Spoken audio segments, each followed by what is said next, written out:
And there we go. All right. Hello, everybody. If it's Wednesday, it's Warhammer, and that must mean it's time for another episode of Warhammer Weekly. Now the little thing that says camera is stuck on screen. That's fun, and we got that gone. There we are. How's everybody doing? I hope you're all doing well. I'm on the road. I'm sorry for all of the trouble, everyone. But we're back. We're back, and I'm here. Everybody's here. Yay! Okay, so at any rate, yeah, if it's Wednesday, it's Warhammer. Joining me as always is my co-host Tyler. I'm going to delete that other 2-minute video so nobody who watches in the future will know what I'm talking about. Tyler, how you doing tonight, buddy? Good. Howdy, everybody. See you again. Since you're looking even skinnier tonight. The camera is supposed to add weight. Thanks. Going in the wrong direction. Appreciate that. I gotta keep my tongue against the top of my mouth, which is real hard, when you're trying to talk. But yeah, let's start with the news. Yes, so the news, we've got 2 items. One, the 40K rumor image. It's a 40K rumor engine. Cool. Rocket ship thing. Neat. Yep. Seemingly the 100th of the year. Yeah. I know that math may not check out, but... No, I think that's right. Okay. It is the 100th of the year. You got it. Yes, correct. They're all 40K rumor engines, buddy, because at this point, very soon, we are going to legitimately probably start getting into 10th edition launch, because that's next year. Rumor engines, right? So, we're only, 6-7 months out from that. So we will start getting into those, and it'll just be 40K-a-thon in all the rumor engines, so. Right. Is what it is. It's fine. Let's hurry up and get through it. Absolutely. We have one more item. We Yes, had we another MetaWatch article. We did. With associated video. Yes, yeah. So I did watch this. I can't recall any particular insights that I gleaned from it. I've been a little surprised by how frequently they're doing these. It's not a bad thing, just a little surprised. Anything in particular stand out to you with this article? And I mean, Disciples certainly is up there outside of the zone. It wasn't quite outside last time. It's up just a little. Seraphon down just a little, right? Coming back into technically, normalized, but I'm not sure. I think that's they're far from okay. Let's be honest. We'll talk about that tonight. I mean, the same people who are at the bottom are the same people who are at the bottom, and multiples of them we're going to talk about tonight. 4 out of the 5 of these down there we're going to talk about to some degree tonight, right? And in fact, one of the very tippy top, the most broken faction we're going to talk about tonight as well. So I guess that's good. But I think this is a good grounding for our show tonight. Because when you think, because tonight we're going to talk about the roadmap, the future, what we want to see out of the books we think are coming, right? And I think it's important to sort of ground it. Okay, right now, Beasts is way outside of the pocket, right? It's so bad. Slanesh is so bad in the exact opposite direction, right? It is... the trash of trash tier. Now, part of the problem with Hedonites, if you notice there's the plus-minus percentage, right? You notice how that varies? Well, that varies. The size of that variance is based on the amount of results they have for that particular faction. Right? And so Hedonites has this plus-minus 7% because no one's playing it. Yeah. Because it's trash to play. It's just unfun. And it's, it's at the bottom and it's still going down. That really says a lot right there. Yeah, seen some decent results with Blitzbarb Archer spam, but beyond that, yeah, not a whole lot going on after they got the point drop. I was talking with my friend Jordan last night at our hobby night, and he plays Tzeentch, so he's relatively new to the game. Help him along, get up to speed on the fundamentals. He's been struggling with Tzeentch, and he was telling me that he looked into the participation rate with Tzeentch. I'm gonna get the word out. And he said that, I think it was 2.2%. Let me check that. So Tzeentch is, 2.2%. That's fairly low, right? Compared to a lot of the ones hanging around the top. Yeah, I guess. I mean, it's about 1% under the, quote unquote average, I suppose, if you want to think of it like that. That is to say, if everybody was playing every army completely equally, right? then it would be everybody would be at about like 3.5% or 3.4% or something, you know. Now, my general feeling is uh that's not terrible. I mean, 2%. There's certainly been lower percentages in throughout the history of this stuff. It's yeah, sure. It's on the lower side for such a strong army, but clearly Yeah. there's enough results in here. It's still only a plus or minus 4%. So, you know, there's enough matches being had. That's a Hmm. lot different than some of these plus or minus sevens. You know, Big Wa, like Slanesh is literally down being played at the same amount as Big Wa. Sure. Right.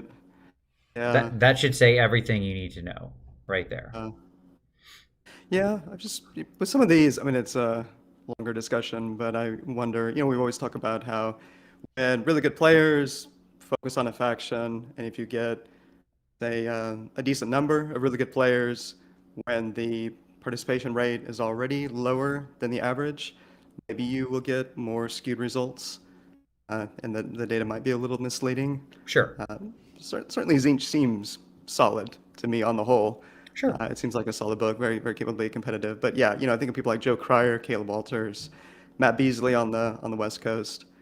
There are a number of people who are really good at this game who play Zinch, and I wonder to what degree they're having an outsized impact on the results. Anyway. Yeah. I mean, but this I think is a good framing. So Hmm. Bone Reapers gets Slanesh very low, right? Yeah. Beasts very high, Seraphon very high, top end of like quote unquote acceptable, but that could be a fluke. They're around the top end of acceptability. They're pushing it. We know that, right?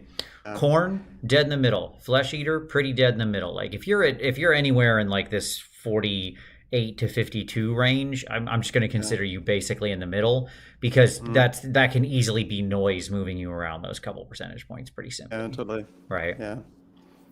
So like I think that will be a good. Uh, I think that I think that'll be a good grounding as we start going through the factions and talk about sort of predictions and theming changes and what we hope for the books. Yeah, definitely. I think that's all we got, man, Rock and for roll. news. Okay, very good. Well then, let's let's get amongst it. So let's talk about some pick of the week. What would you like to share with everybody, Tyler? First off, Paul Castro needs to bugger off with comments like that. I love you, but let's not have that here tonight. We're looking to have a good time tonight. Okay, so somebody's talking about skinks again. Of course he is. I am sharing three things to get back on form. We've got George Sutherland Howard. We did a show about the need for more focus and structure for casual play, right, for newcomers. And we went through George's Casuals Handbook, which he is now updated based Nice. on some of the feedback from that show, yeah, and others. We'll have a link to that in the description. I think it's quite good. Vince, you were a fan of it. I very much Uh, was. And the reality is, you know, I don't know that we've ever had a show that I had more people respond and oh, nice. say, hey, where can I get a copy of something like this? This is what I need for my group. If, Uh, you know, sometimes we'll advance these theories and not necessarily everybody agrees with us. And that's fine, of mm, course. You know, sometimes we're out on a ledge. Sometimes we get proven right. Sometimes we get proven wrong. Hey, all good. But the fact that so many people like universally cried out for like, yes, there is too much complexity right now. Can we please have a simplified battle pack? Tells me everything you need to know about the current yeah, situation we're in, right? yeah, absolutely. Just realizing, George, I may have got your middle name wrong, so if I did, I apologize. Sutherland or Sunderland? I think it's one of those two. Anyway, latest Miscast episode. Darren, Alex, the Owen Jackson is out. I actually haven't listened to it yet, but the prior five have been amazing. This one is on gaming psychology and AOS. I've heard good things, so I'm going to listen to that later in the week. I highly recommend that podcast. And then finally, PlayOn Tabletop. Folks may be familiar with them with their 40K in 40 minutes. They've started doing other games. Had a really cool, I think, Mordor versus Osgiliath. That's, the siege of Osgiliath before the Battle of Gondor. It was really cool, man. I'd never seen any bat reps on the Middle Earth strategy game. Have you played that, or do I you know have. much Yeah, about it? absolutely. Yep. We used to play it a bunch. Like when it came out, we got into it pretty big. Because it was kind of in a lull for Yeah. fantasy battles, and we were kind of done with 40K for a little while. That particular edition of 40K wasn't super interesting to us, and so yeah, we got into Lord of the Rings pretty hard. We played it for a while. It was good. Um, yeah, I don't know. It didn't click with me like I know it does for some people, but it is a very cool game. Like that's not, there's absolutely no shade. I think it's an incredibly well designed game. It just didn't click with me personally, right? Which sometimes that happens. No shade on I the game. certainly dig the alternate activations, which I know a number of game systems have Mm-hmm. that. Yeah. I Oh, like the absolutely. look of that. No, it's very interesting how the just sort of how the figs interact with each other is pretty cool Mm. in general. So yeah. Nice. That's what I got. Cool. Very good. My pick of the week is actually going to be for a thing, not a video. And that thing is for Brewhammer GT coming up in Columbus, Ohio. Tickets go on sale this Saturday, the 3rd of December. So I hope to see all of you there. I will be there. I have it marked in my calendar with a reminder in my phone to get them tickets right away. I'm very excited for Brewhammer again. It was an absolutely fantastic time last year. They run a wonderful tournament. It is in literally a brewery, but they also have like coffee and everything else there, and it's just a really nice location. You're actually back in the brewery playing, so it's pretty cool. It's a nice play space. Yeah, it was a lot of fun. So I hope to see people there next year and get on it if you're interested. If you can be anywhere near the Columbus area in January when the tournament happens. So there you How go. many players did they have last year? What did we have last year? 60 something, I think. 64, Okay. something like that. Goes Yeah. about right. Yeah. Love events around that size. Yeah, Right. that's the sweet spot. Perfect. Right? Like it's Yeah. perfect. Don't get me wrong. Like I love a really, I love a big event every so often too. But like Yeah. but like a 64 person tournament to me, or that kind of size, that like 50 to 70 people, I'm just like, man, Mm. this is the sweet spot right here. Because you feel like you can kind of talk to everybody who's there, hang out. It doesn't Yeah. feel too super crowded. Yeah. So it was great. Yeah, absolutely. So Cool, dude. yeah. All right. Well, let's talk about some hobby time. Tyler, what have you been working on, buddy?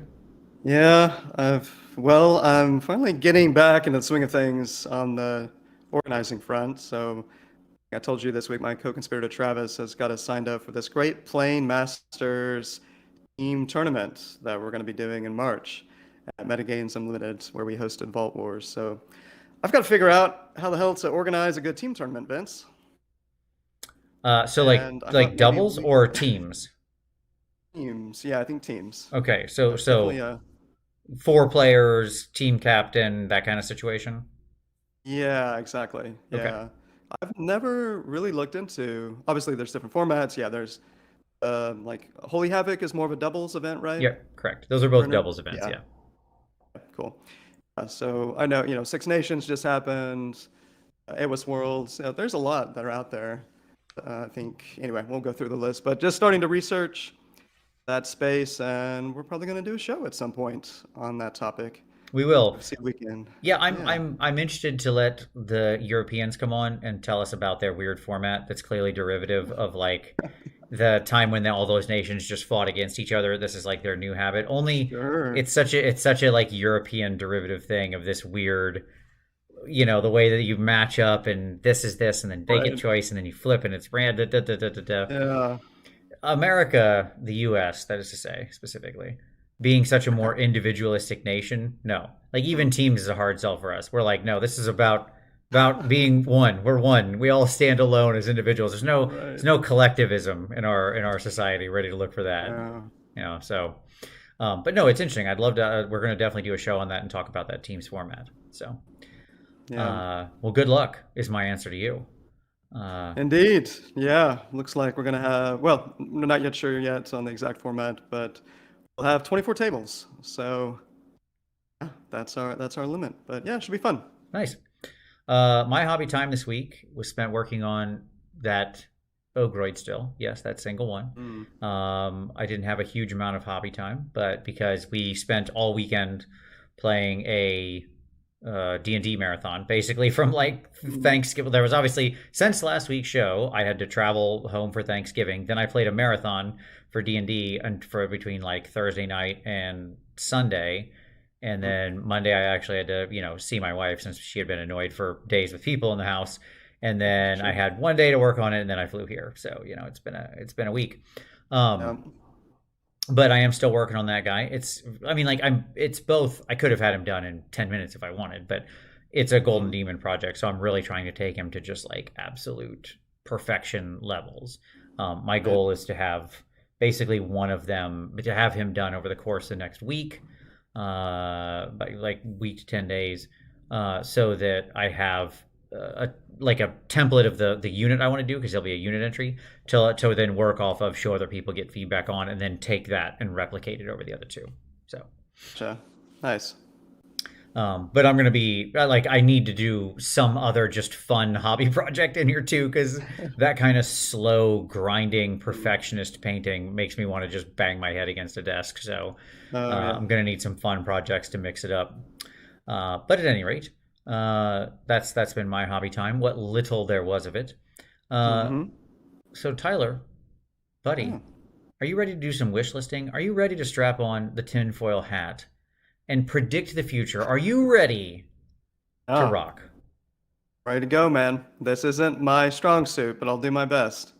Oh, you love these shows. You and your game design shenanigans that I think Tom is usually on board for this. Usually. Sometimes I struggle a little bit. That's all right. I'm instead, Tyler, I can't wait to see you apply your cool, rational, measured thinking to this. Sure. You're going to ground us back in reality here, right? As we're Right. as we're Right. all trying to picture what exactly is the thing that we should be doing here. So this is predictions for future battle tomes, wish listing, and just general what needs to happen, what should be happening, all of those sorts of things with these upcoming tomes, based on the roadmap that we've seen. So we have this roadmap, Battle Tome Roadmap 2022 Oh. 2023. It carries through to early summer. Okay. Mm. And no, all my tinfoil hats have straps on them, by the way. That's so I like, I can really get it on there tight. You gotta be ready to go. Mm-hmm. So winter we already know, right? Because obviously we have the other, like the full release of S2D of the Slaves to Darkness, right? Uh, and then the beasts and gits. Those have all been revealed. Yep. Okay. Absolutely not, Martin. Definitely not. And then, but we have these tomes in spring. That's where we're going to spend a lot of our time today. So one Mm. order tome, two chaos, two death. We assume Khorne and Slanesh are the chaos because they're the last two to get updated. Yep. We assume that FEC, or Flesh Eater Quartz, and Ossiarch Bone Reapers, or OBR, are the two death because they're the last two. Well, technically, Soul Blight Gravelords hasn't been updated either, but it And was sort of the last thing to come out right before 3.0. So we assume it's going to be the two very old death tomes that are clearly, right. very out of sorts as far as design goes, even if not for win rate, right? Yeah. Yeah. We don't know orders Wait in the queue. exactly. UKers love it. They love a good queue. So I'm sure it'll be fine. That's how they structure things. So They yeah. love to queue up. Can't Yeah. get enough of it. No. We're going to assume that it's not Lumineth, although it could be. It always could be Lumineth. Okay, Mm. but we're gonna assume it's not here. Mm-hmm. And since we don't know what the order is, we're gonna do both Seraphon and Kradron Overlords. Maybe that's both of the order tomes, and then Mm. cities is farther out. But I'm not really interested in cities because we're going on the design journey with cities. They're already showing a Right. bunch of stuff, and they've been pretty transparent about what cities is going to be. I'm sure we could Yeah. do some kind of thoughts about it, but I'm more interested in these two. In these two particular tomes, which one of them is definitely one of those two tomes. It might be them; they're both of them, and we won't end up getting cities until later in the year, right? Yeah. That was my. I mean, if I were to put some money down, that'd be my guess. Yeah, sure. And yeah, maybe Seraphon in the summer with a line update. We've been seeing a lot of Seraphon, Lord Croak, the train feature, Warband for Underworlds, and Warcry. So a number of the rumor images look like Seraphon. So anyway, but yeah, we'll Yep. see. Yep. Like I could easily see these two books being just Seraphon and KO and wrapped up quickly. And then they do the big 40K summer release for the launch of 10th edition. And Right. then in like August, after that, Cities gets the first big release post 40K. Yeah, Could totally see that, absolutely. right? Yep. I don't see any of these being uh, new battle tomes, new armies. I'm just going to say that Mm-hmm. now. I think they're very focused on. Uh, I think they're very focused on getting all the old tomes updated, Yeah. right? And that's like they're just pumping these out. Like 5 books in that 3 month period tells me, who boy, we're getting the books Mm, in a hero thing, right? Or maybe yeah. one of them will have a more major refresh. Who knows? But we'll talk about that, right? Mm-hmm. So, and what are we going to evaluate these on? When we talk about what they are and what we want to see, well, number one, I want everybody to be putting in the comments, putting in the chat what they want to see out of these books as we hit each one of them.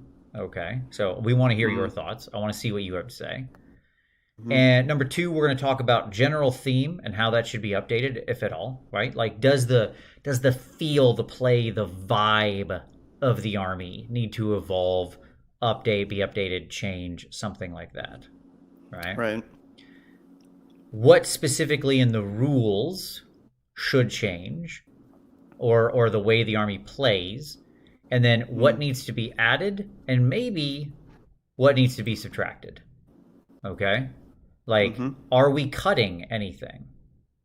All right. Mm-hmm. All right. So those are going to be the ways we go. Theme updates, what rules should change, what should be added, what should be removed. Okay.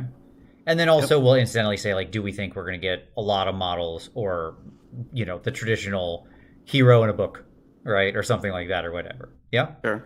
Yeah, Okay. definitely. All right. Great. That's our format. That's how we're doing this. So Mm. everybody get ready. Get your thoughts ready now. Rev your engines. Here we go. Reluctantly crouched at the starting line. Okay. We're going to start with the two we already know, which is Beasts of Chaos and Gits. So we're going to actually start with Yep. Beasts. All right. So where's Beasts right now, Tyler? We'll also ground everybody with where they are right now. As we looked at with the MetaWatch, 61% win rate. Tyler, Mm. how is this army that was trash for so long at now the most bent, broken faction in the meta? How did this happen? Yeah, this is actually one that I'm the least familiar with, but I'm going to take a gander at what's been going on. So, Dragon Ogres have been very efficient for a while now. They were doing a lot of lifting in the army. The army, of course, I mean, really got to start with the Rend update that they got in White Dwarf. Probably the most impactful White Dwarf change that we saw. Did that come out this year? I'm guessing that White Dwarf. I can't remember when that came out. I'll be honest with you, It's I do not remember the exact yeah, moment it happened, but yes, I mean it's been a obviously it was minute. a huge change. We had Uh, both points going down so they could flood the board, and then yep, everything suddenly shot up 1 to 2 points of rend and rallied on a 4 up within certain areas of the board, right? yep, yep. Like all of the most powerful rules were suddenly handed to something that could spam pretty cheap, efficient troops. And by the way, Dogers were certainly a big part of this, but they weren't the only part, right? Sure. Because Dogers got changed in the battle scroll, and beasts have only continued to rise, right? These Zangor units are quite good Mm-hmm. in Beasts of Chaos right now. Yeah, big old. So Noah, he just went 5-0, I believe, maybe at Du Bois a couple weekends ago, something along those lines with, yeah, Beasts of Chaos. And I think he had 30 Zangors, 2x6 Enlightened on disc, I'm wanting to say. So yeah, you can get a lot of mileage out of those units right now. Absolutely. Yeah, I mean, I think CW, Craner really nailed it. Efficient units, strong Mm, summoning, lots of rend, and easy access to 4+ rally. Like, um, yep. Yep. pretty good combo. It's a pretty good combo, turns out. Turns out when you give an army all of the good rules and tons of bodies, Mm, they do good. They do good now. They hmm are good now. Okay, so we're getting the new book, Tyler. So what's going to change? Let's start with the first question. are there any theming or feel or vibe changes we need here? Like, how should this, Mm. in your mind, what should this army feel like? It should feel, I'm going to say fat. Like I said, this is the one that I might be literally the least familiar of any of the factions, so that big asterisk. But me, when I think of Beast, I definitely think of a lot of bodies. I think it should be, generally speaking, a horde army. It doesn't have to be insane. It should be pretty fast. It should have a mixture of units that you see on the table. That's going to be running theme. Vince, you know, one of my strong biases, right, is armies that you see at tournaments need to be more reflective of model ranges. We've had an ongoing challenge in the game with spam list. And you can be spamming in the way that Smorgan does, where it's a bunch of giant rats and night runners and his latest Ripperdactyls that he went 4-1 with over the weekend. We have a lot of, like, here's the Blightlord spam, here's the Dragon Ogre spam, right? And so, yeah, ways to incentivize a better reflection of the model range, a variety of different roles, I think would be interesting. Those are a few initial thoughts. Yeah, do we have a fundamental challenge with this book? I was thinking a lot about this book actually earlier because you and I were kind of texting and it got me thinking about Beast Mm. quite a bit. And Yep. that was to say, is there like an architectural level challenge with this? And here's what I mean. Mm. Some people said, low armor glass cannons that move fast and are ambushy and precision ambush glass cannons, like that kind of thing. And I think that's a pretty good summation of the vibe, right? They Mm-hmm. should be ambushy. They're kind of coming from everywhere. They hit pretty hard and just kind of strike at you, and they're all about just like rampant destruction, right? Yep. The issue is when you look at their units, it's like, well, that's broadly construed. Broadly construed. Mm. Unit A is a hammer, unit B is a hammer, unit C is a hammer, and like that's just it. It's all different varieties of hammers, right? Now some are Yeah. maybe slightly tougher than others, maybe some is slightly an attrition anvil. Certainly Bounty Hunters was very kind to something like Dragon Ogres, right, which is they're supposed to be Right. their attrition hammer, right? Like be Mm-hmm. able to get in the fight and stuck in sort of a pig style thing. But much like Mm-hmm. handing pigs rend to, it turns out that when you hand, monsters like that high rend and high damage, things go nuts, right? Like when you hand quote unquote mounted fast units rend 2 damage 2 or more, right? Mm. Things go off the rails and it becomes a pretty good choice pretty fast, right? Weird. Weird. Yeah. Mm. You look at like Bulgor, Minotaurs. Those are supposed to be your sort of glassiest hammers, I would assume, because they're running around Mm. with a 5-up save. They have the 3 damage, neg 2 rend base, neg 3 rend, giant axes. You've got Bestigor, which again are like a very fast hammer meant to run around on foot, but get a bunch of speeds, right? All this Yeah. kind of stuff. And so, but where there's like, you talk about, mixed roles. Okay, well, there's not really shooting in the army. I mean, okay. We have Mm-hmm. Ungor Raiders, we have a Cygor. That's not really shooting, right? It's not a Mm-hmm. shooting army. No, it would not feel correct if you lined up against a Beast of Chaos castle shooting army, right? Right.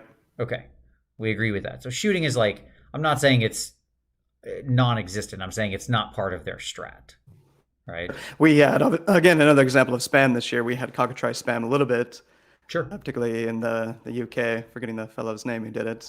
But yeah, in general, absolutely. Yep. So my issue is, okay, so we're not going to have like primary, like actual good shooting units. That's not their Mm. space.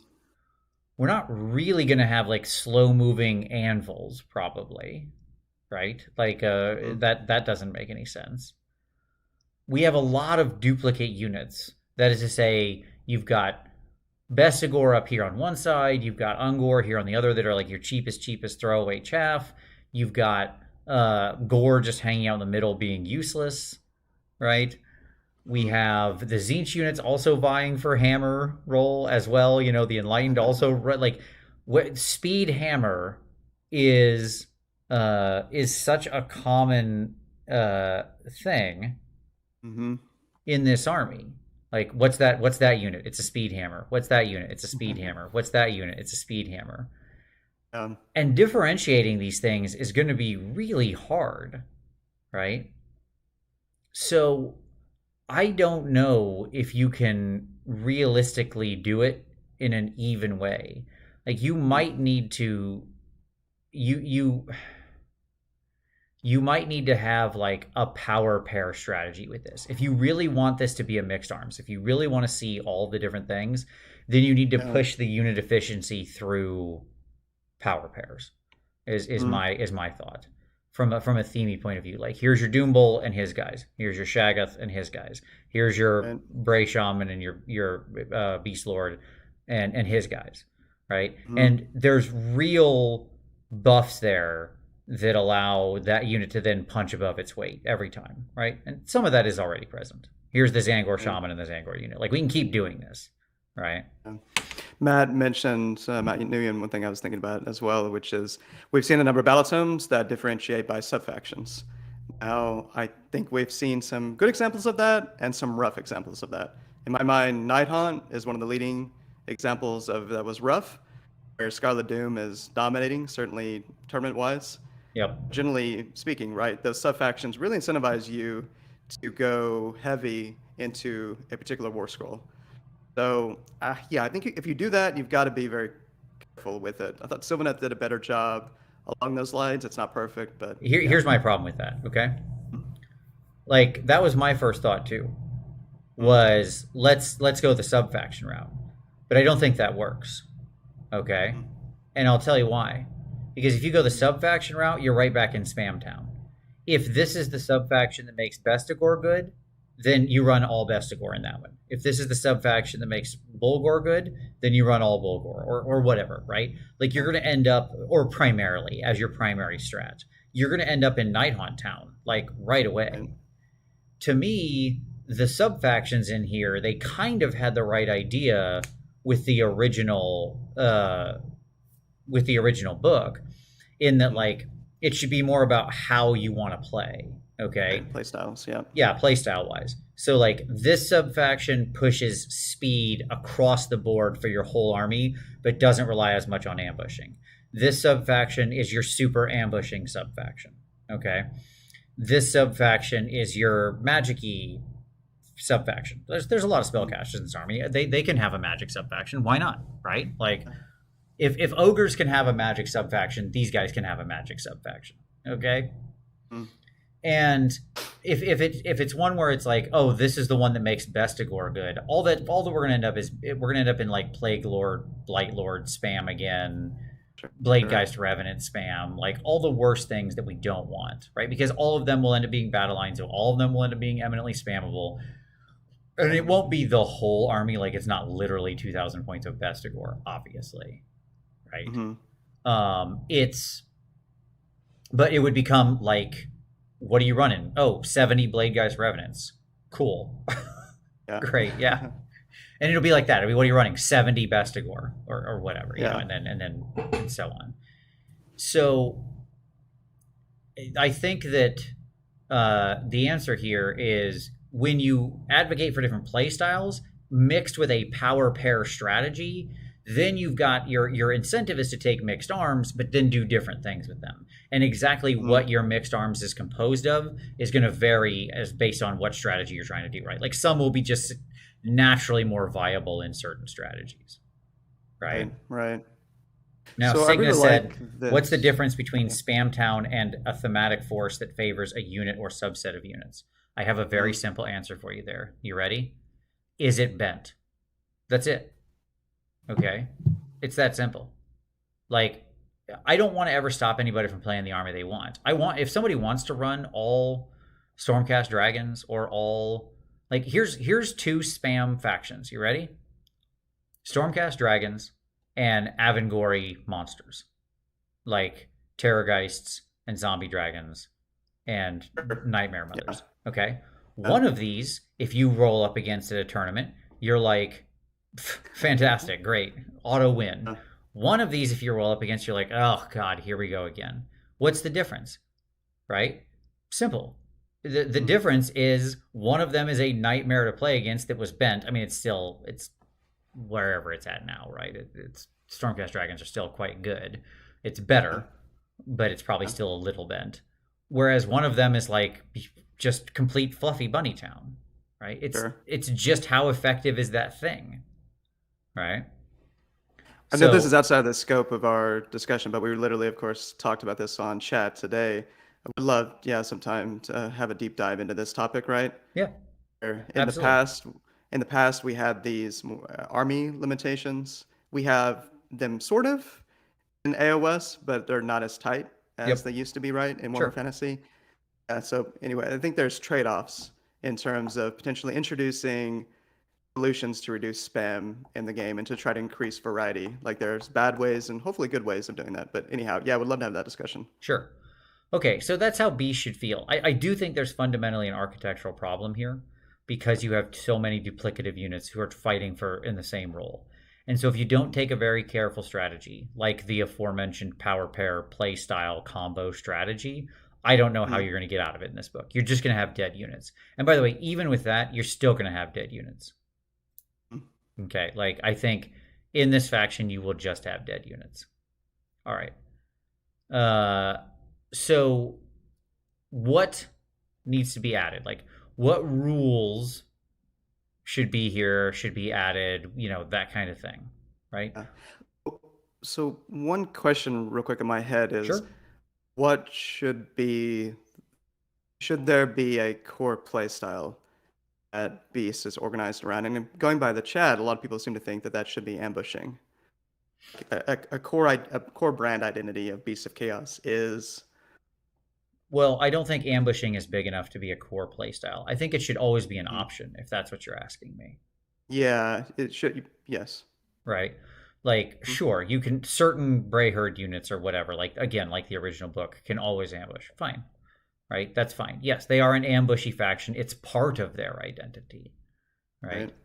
right. Um, to me, their identity truly is in the rampaging glass cannon army, Mm, right? Like that's what it is. mm, And so they live and die by the movement phase, by how they position their units, how they make trades, all that kind of stuff. Yeah.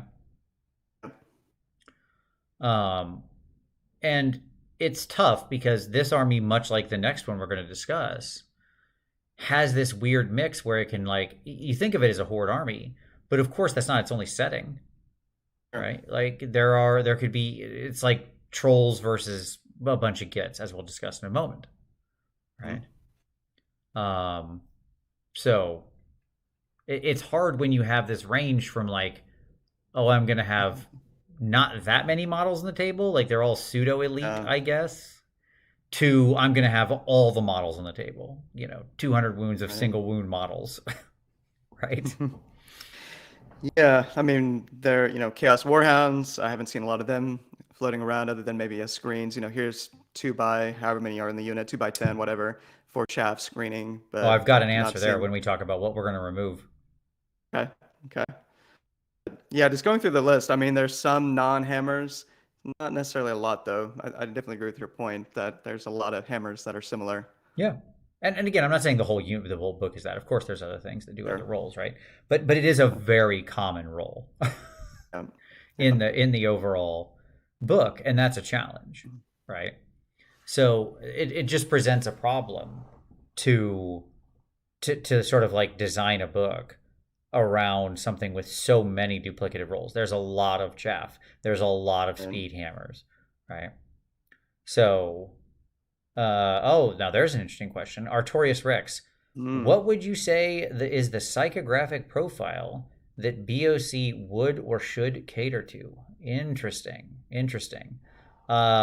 Johnny Timmy is my answer because you have such a number of units. It should encourage some kind of list building challenge where you can go in different directions with it and express different affects or aspects of the army. But at the same time, it should also feel very much like you should get to have those big experiences, especially through your big monsters like the Gorgon and the Cygor and stuff like that. And your ambushes coming in and landing and catching them and striking fear into the enemy and stuff like that, because you're this sort of like terrifying shadow force. So that would be my answer. Make the rules act like that. And that's my first. That leads me right to my rules thing. I will add. What are speed hammers? Just high movement hammers. Yes, correct. High movement hammers. High movement, highly effective hammers. Effectively, hammers that get to pick their fights very easily, right? So here's my rules ad. You ready, Tyler? Let's go ahead and make Gorgons and Cygors not suck for like Sure. the first time in the history of the game. How about we let's make them 300 points. We're just going to start there, okay? I'm going to start by saying they should be 300 points. All right? I'm looking at as before you said, I was looking at their war scrolls. Just as a reminder, yeah, they are truly terrible. 155 is what the Gorgon is at right now for a monster with 12 wounds. 14 wounds. Yep. He's super bad. My answer is, let's just start. We're going to reverse engineer this, okay? We're going to set him at 300 points, and then we're going to build a monster that's worth 300 points. You understand what I'm saying? We're going to make him, and by the way, he can be low defense. Like, that'd be okay. We can keep him at a 5-up save. I'm fine with that. Sure. Right? Have him be easy to kill if they focus on him. But if they don't, have him be just an unmitigated disaster if he gets into stuff. You know, give him 8 attacks with his big giant claws on like rend 3 damage 4. Sure, go nuts. You know, then give him some follow-up stomp attacks on like rend 2, you know, damage D3 plus 1, like 4 more of those. And then he can also eat a dude. Right? And he self-heals if he slays models. Like, make him a nightmare if he gets into combat, right? To where the point is, it's like, yeah, he's real hard to kill, sorry, he's not real hard to kill. He's real hard to deal with if you don't shut that guy down fast, right? He's just gonna eat your whole army. Like, yeah, fantastic. Have the Cygor throw a bunch of rocks. Don't just make it one. One ranged attack always sucks. I don't care that he only has 1 boulder in his hands. Just let him throw like 4 rocks. Ooh, ooh. It's fine. Let's see, what is he right now? Desecrated Boulder, a range of 18. Oh, beautiful. 4s to hit. Exciting. 2s to wound, -2, D6 damage. Oh, so much to love there. It's so bad. It's so very bad. Yeah, I like, you could design a shooting cannon guy that's good. You know how I know you can do that? They're called Iron Blasters. Right? And if that's what an Iron Blaster gets for like 170 points, which by the way is undercosted, as we've said, right? And should go up. I'm advocating for that strongly. Okay. Then what does the 300 point shooting monster look like? Well, better than that to some degree, right? Have him throw multiple rocks. Have it be, you know, D3 plus 3 damage or something like that, right? Have him throw 3 or 4 rocks at D3 plus 3 damage on 3s and 2s. Or something like that. I don't know, whatever, right? So he all out attacks onto 2s and 2s. Like, great. I'm fine with that. Like, he throws a lot of rocks. Yeah, okay. Cool. It's not breaking my suspension of disbelief here.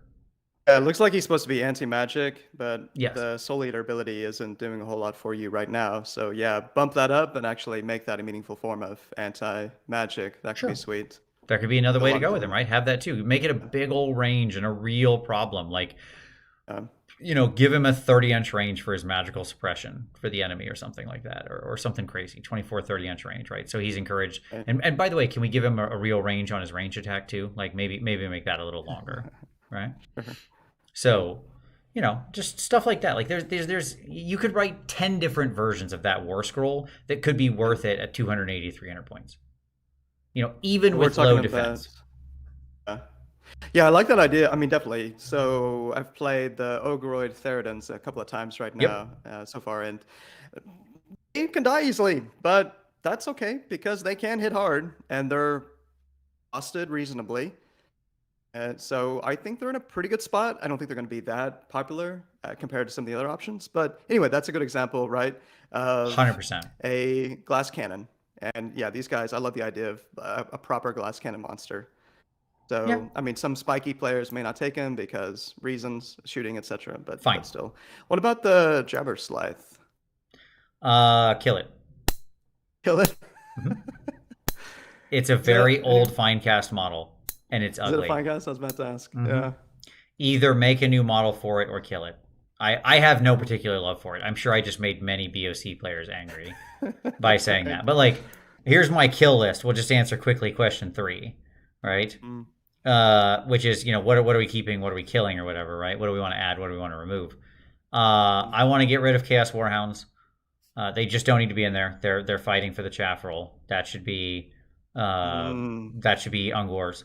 Sorry, those are your chaff. They don't need dogs too. Okay. Controversial. Chaos Warhounds are just people love their Warhounds. I'm sorry, I know they do, but look, it's extra. It's duplicative. It doesn't need to be there. We got to make choices here, people. Okay. And so we're gonna get rid of that thing. If it's plastic, I can't believe that. That's fine. I'll believe you that it's plastic. But Centaurs, Warhounds, and Jabberslythe all gone. We're cutting down to the actual meat of the army here. I'm sorry. That's what we're doing. All this old stuff is gone. Okay. I'm sorry, everybody. And that's what's happening here. That's my list. I'm not actually in charge, so don't worry. This probably won't happen, but that would be my list. Sure. Okay. What would I hope now? What would I want? Keep in mind, I'm not just getting rid of them because they're old sculpts. I'm getting rid of them because, okay, so it's not. Sorry, I was mistaken. Okay, good. Thank you. It is not plastic. I knew it was Finecast. I was about to lose my freaking mind. That thing is so old. Like if this was plastic, it must have been the first mold they ever cracked out. At any rate, obviously we're gonna get a new Beast Lord, and good, cool model, like the new model. I would love it if they put in if they made new sort of Centaurs, because I do think you could have a valid role for those, right? I think those could fill a valid role in the army. I think Warhounds and the Jabberslythe are just things that don't need to exist. Bottom line. I mean, I'd like to see a lot more new models, but we all know it's not going to happen. So. Yeah, I'd be surprised if they get anything beyond that one model. Seems like they're going to be part of a box set. Maybe get something new on the Git side as part of a box set, but I doubt it with the Beast side, unfortunately. Right. Yep. Yeah, the Tuscarora, we haven't talked about the Tuscarora Chariot. I know we can't spend an hour on each of these, but sure. Yeah, and like I said, this is just the one I don't know a whole lot about. Do you have any thoughts very old model. It exists to be summoned right now. That's it. It exists to be summoned because it has a free reroll on its charge. So when you bring it in for like 3 primordial call points, you can set it up 9 inches away, and it has a free reroll on its charge without a command point being spent. That's why it exists. You want my opinion? Kill it. Doesn't need to be there. Did a lot of killing tonight on Big Pearl Beast. I mean, look, the meat of the army is still here, right? Like you've got, to me, Beasts of Chaos, the stuff I want to see are Ungors, Ungor Raiders, Gors, who, by the way, should have another role. Their role, as we've said many times, should be really good at ambushing. Like they should have an expression of rules that says when they ambush, they go ham, and they get all sorts of wild bonuses that make them the best ambusher. And all of the sub factions can ambush to some degree for the basic Bray Herd, so that would actually give them a defined role. Right? They're better than Ungor or Bestigor at ambushing. Cool. Now there's a thing they do. Right? Those are all emblematic of the faction to me. The Beast Lord, the Bray Shaman, the Bestigor, the Bolgor, the Doombull, the Gorgon, the Cygor, the Dragon Ogres, the Shaggoth, and then their various and sundry other monsters. Fine. All that stuff should say. Right? I've always hated that they had a chariot. I hate all forest dwelling ambush factions that have chariots. You know how you ambush people in chariots? You know how that is. Sure. Of course. I'm being sneaky. I like to ambush people in my monster truck. But you could make, but the point is all the rest of those things you could do good stuff with. Right? I'm sure many of the BOC players will hate this because they just want new versions of all their models. No one ever wants to get rid of their toys. But look, it'll be a healthier, better book if we get rid of some of those toys. Because your alternative choice is you keep them and they're just bad war scrolls. We just make them so patently, obviously worse that no one ever needs to buy them. They're like Marauders and Marauder Horsemen and New Slaves to Darkness. Where they're just bad. Old models. Right? Seems reasonable to ask for a 5-up rally instead of a 4-up rally. Sure. I mean, yeah, what should change? The rally needs to go. To go. That 4-up rally should not be there. 5-up would be fine. Sure. Yep. I definitely don't want to kill BOC altogether, Artorias Rex. I truly love Beast of Chaos. I mean, I own this army. I have this army. I think it's super cool. I don't see a need for every stupid thing under the sun that's existed since the 90s. Like, even in the factions I love, I'm pretty ready to kill units. Let me tell you what. Because I value I just value a full play experience book where we can have good internal balance and not have bad units over, keeping everything from my precious little nostalgia. Like, that's what it is. Mm-hmm. Now, I'm not trying to make a judgment call on you out there in the audience. Maybe you're the biggest Jabberslice fan in the world and they really mean a lot to you. And I'm not trying to talk down your love. If you love the thing, that's cool. I get it. You don't want to see it go. And, fine. I hope we do get a new model. Like, that would be better. Like I said, I think you could do stuff with some of these. I think Centaurs are so ripe in potential for a new model and to just be like really cool looking figs. And it just makes me sad we probably won't get them. Because they could have a real role. I think Centaurs are a cool idea. I think they fit well in the army thematically. I think they could do something awesome.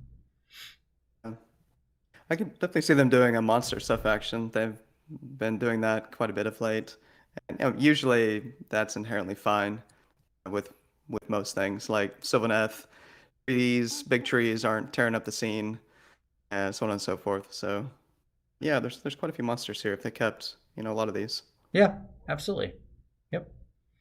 Okay. Because, obviously we've got all this Tzeentch stuff, too, we didn't even talk about, right? There's that infusion of that entire wing, right? Yeah. So, so that's my point. Like, Centaurs, you kill the Warhounds so that you can do something interesting with Centaurs in a perfect world, right? Mm-hmm. That's what you do.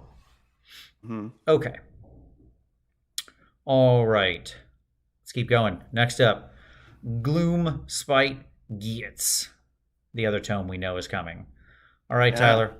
Once again, what is the overall feel, the theme? Where do they right now? These guys not doing so well. Right, sure. Trogs are doing a lot of heavy lifting. Yes. Doing not as well as they could. Okay.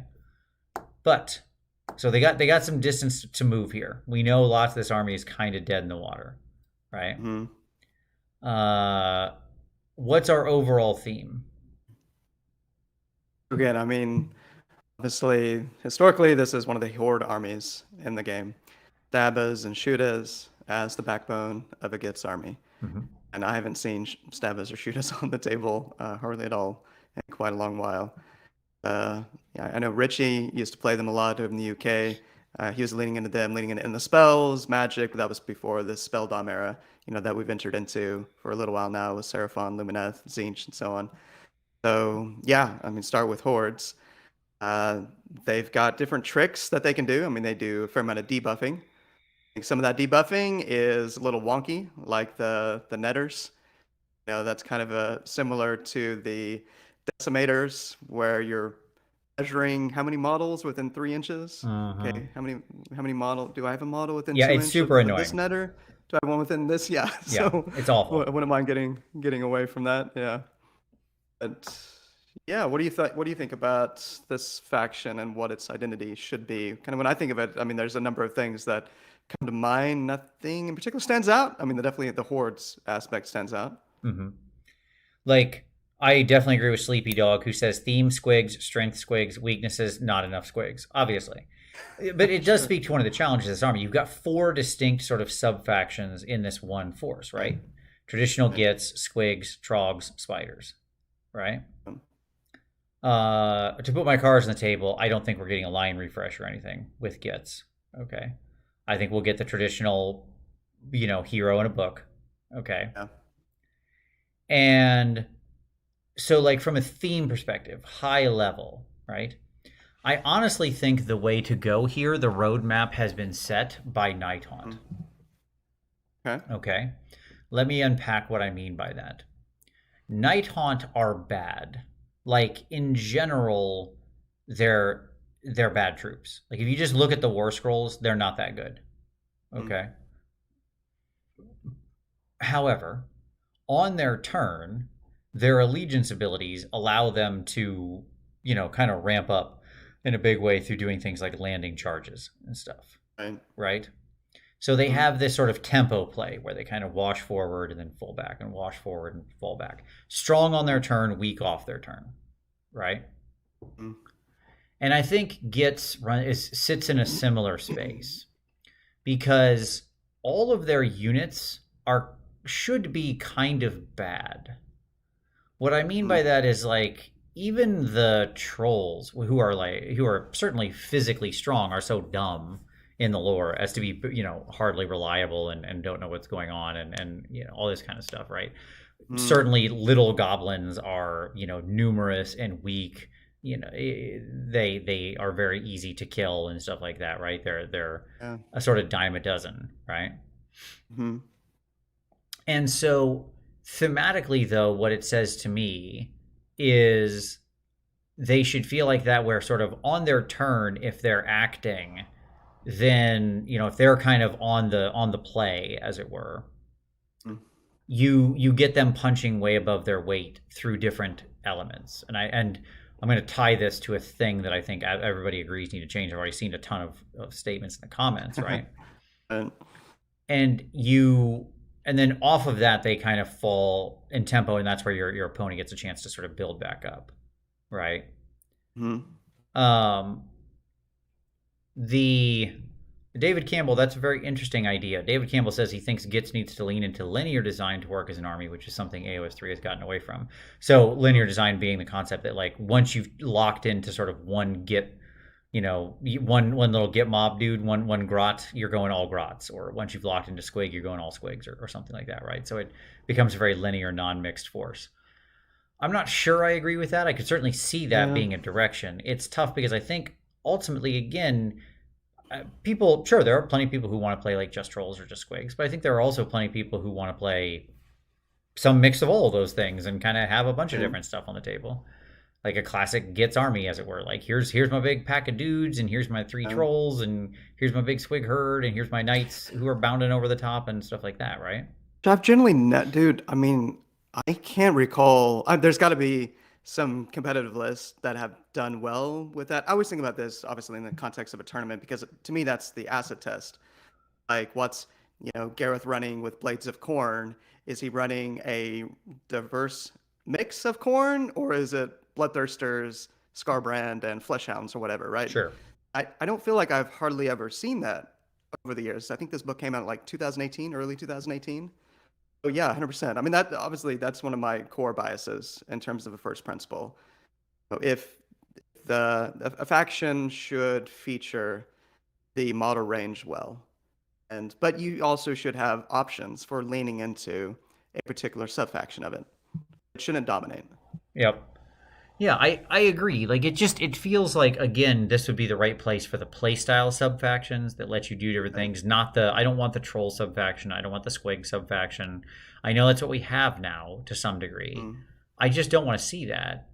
I think, yet again, I mean, it's a very similar book to BOC, but there is a slight difference. So again, I think a sort of power pair playstyle subfaction strategy is the right way to go here, right? As far as, like, from a design perspective. But my answer is, we're going to fix the Bad Moon. Instead of making the Bad Moon this thing that sort of drifts across the table, right?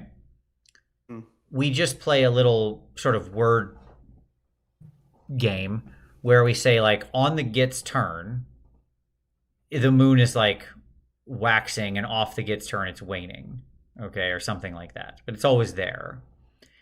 And when they're on their turn under the waxing moon, right, they get a bunch of bonuses that make them punch above their weight. And when it's waning, they don't have those bonuses. So on the enemy's turn, there are, it's easier for the enemy to gain ground against them. But when the Gits get the sort of turn and the moon is at their back, as it were, quote unquote, right? When we've got a waxing moon, all of a sudden they become very scary. The squigs move farther and hit harder, and the grots don't run, and the trolls both regenerate fast and probably hit harder as well, or something like that, right? Whatever. The spider's poison is more virulent. Their magic is better. Like, you can do all the kind of conceptual things they do right now under the bad moon. You just have it be, instead of it being, am I going to even have it in this game, right? Or do I roll a 1 in turn 2 and then it never actually comes out because I'm already dead, right? Instead, just make it be, it's on the battlefield. It happens. It's a thing that's happening during their turn. Where like on their turn they have good bonuses, they get the advantage, they push, and then off their turn they get pushed back. Because the reason I like that, and I do quite like those sorts of like tempo type plays, is because it makes the game feel more rewarding to both players, right? Because both people feel very active and in their turn. Just a thought. And yeah, I like Warpstone said, rather than turn on or off, it'd make more sense to apply the effects in the first, second turn of each round. Sure, like if you were going complete by verisimilitude, yes, it would make sense, but that would be a very bad play experience, right? Because then if you don't win priority, you get locked out of your allegiance abilities, which sucks, right? And yes, Bartek, you're right. This does mean that the double turn becomes more powerful against you, and the double turn is more powerful in your hands. You're not wrong. This is all the downside of it. No mechanic is free, right? Nothing is ever just all good. But I think it is a good way to deal with these factions who have largely their concept is there's a bunch of dudes on the board and they're all bad. Okay, well, how do I make them fight the guys who are good? Where one guy in that army can easily be worth 20 of your models, right? Like one fulminator can wipe out a unit of like 60 shooters, right? You give him enough time. Like, he's not going to go down to him. He'll just sit there and chop him, right? So that's a problem. It's hard to ever get over that kind of an elite difference, right? Right. So right now with the bad moon, part of the table is specifying a particular keyword type. Okay, this will benefit squigs, this will benefit trolls, trogs. Are you saying that it shouldn't have anything like that? It should just be army-wide, the benefits, or the No, it would benefit the different troops individually in different ways, but it would be army-wide on their turn, right? So it's like they get this buff, units, grots this, trolls this, squigs this, spiders this. Yeah. Okay, cool. Right? 4 things. And by the way, you could still have interesting buffs in the waning turn. Okay. Where it's doing something. I didn't say it has to do nothing. It's just doing a lot less. Does that make sense? Yeah. Okay. Yeah. I like that. Yeah, one thought on this, kind of a general high-level thought. We've touched on this a little bit so far. There are some similarities with the GITS and VOC I'm seeing. I feel like there's a lot more design space that could be explored around creating an incentive or a set of incentives, running a diverse army, or running squigs. Like, pick 3 of 4 or all 4, right? Squigs, spiders, dogs, and grots. So I don't know of I'm not sure what would be an example to point to. What I have in mind by that, you know what I mean by that? Where you're like you're actively trying to incentivize diversity, push against mono builds. So there's probably all kinds of ways you could do that, but that was just kind of a general. Well, again, one of the fun things about the sort of power pair concept is if you match that then with defined roles, you softly incentivize a mixed force without locking people into it, right? Because if people want to make a bunch of power pairs out of like, you know, loon bosses and hordes of goblins, they can do that. They're just not sort of truly maximizing the value curve, but they're still getting a perfectly functional force. It's just like curving to here and then going flat, right? As opposed to theoretically like curving all the way up, if that makes sense what I'm saying there, right? And no, Dan, definitely no keyword bingo. That's why I said 4 things: goblins, spiders, trolls, and squigs. I'm assuming the spider people are different somehow because they seem to be separated in the lore. But when we're buffing goblins, we're buffing goblins, like the goblin groups, all the Gits people, the loon dudes and the spore splattas and the shootas and the stabbas and the loon bosses and the everybody. Those are all people, okay? That's it. And like when you got your power pair thing, it's more based on particular units. Think of how Slaves to Darkness is done, where the Lord on Karkadrak loves to be next to some Chaos Knights, right? That's a classic power pair. He goes in, he gets always strike first, he pulls a unit of Chaos Knights in to fight as well. Beautiful execution of the power pair, right? The Chaos Lord on foot, as you mentioned, not only does he pull his retinue in, but he has Chaos Warriors or Chosen as his retinue, right? So he's on foot, he has the foot guys, right? That's what I'm saying. It's that kind of a strategy, right? The loon boss, he's gonna power pair up with shooters and stabbers, right, and stuff like that. That kind of thing. The web spinner is gonna pair up with the spider riders, and so on and so forth. Loon boss on like everybody has their heroes, so it's not a challenge at this point. Right. So it keeps the options, it keeps all of the options viable, while still not locking people in. You can have different heroes power pairing up differently and stuff like that. They have a lot of different heroes, you know. Yeah, I think I love that. And with the Slaves of Darkness review we just did a couple of weeks ago, we saw some examples of where that was missing, right? In particular, on the Ogroid front. Yep. I think the best we were doing with the Myrmidon was making the Theridans battle line.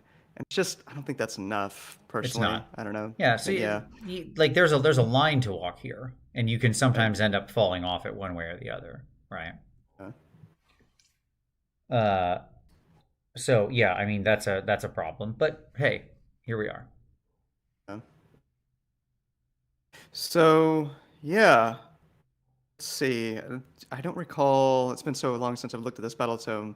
In terms of the sub-factions, did that battle tome even have sub-factions? No, originally no, but obviously they got added in through the expansions book / then White Dwarf. It's the Maws of Jork and the trolls and spiders and stuff like that. So whatever. Right. But yeah, I think that's the army. Is there anything I'm killing from this force, or what are we adding to it? Like rule wise and or fig wise. Well, I already talked about some of the rules I want to add, but yeah, go ahead. You hit me. Yeah, so we don't have a lot of meaningful shooting in this army, as far as I can tell. You don't want to go overboard with it, but that was one thing I always loved. I'm sure a lot of people loved about the classic Warhammer Fantasy Orcs and Gobos. You had your Rocklabas, your Spear Chekkas, what were they called? Doom Divers. Yeah. Love that element. And yeah, would like to see a little bit of that added back in. Don't know what that might look like, but I think that'd be great.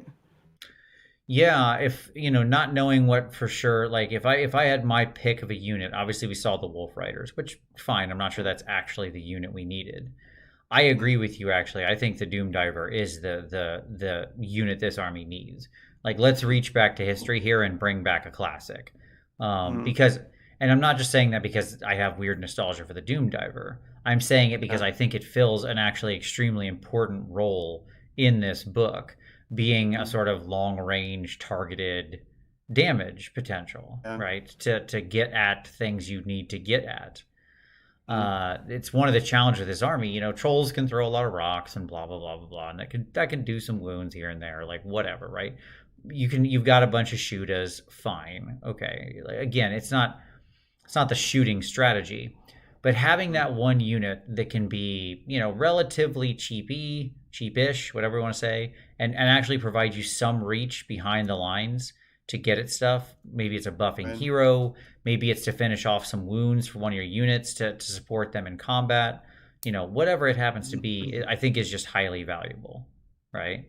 I think role wise, it actually makes a ton of sense in this army. And unlike BOC, I don't look at these guys and go, wait, what is shooting doing as part of this army? I'm like, no, of course there's some shooting in this army. Yeah, they're goblins. They're weedy. They're tricky.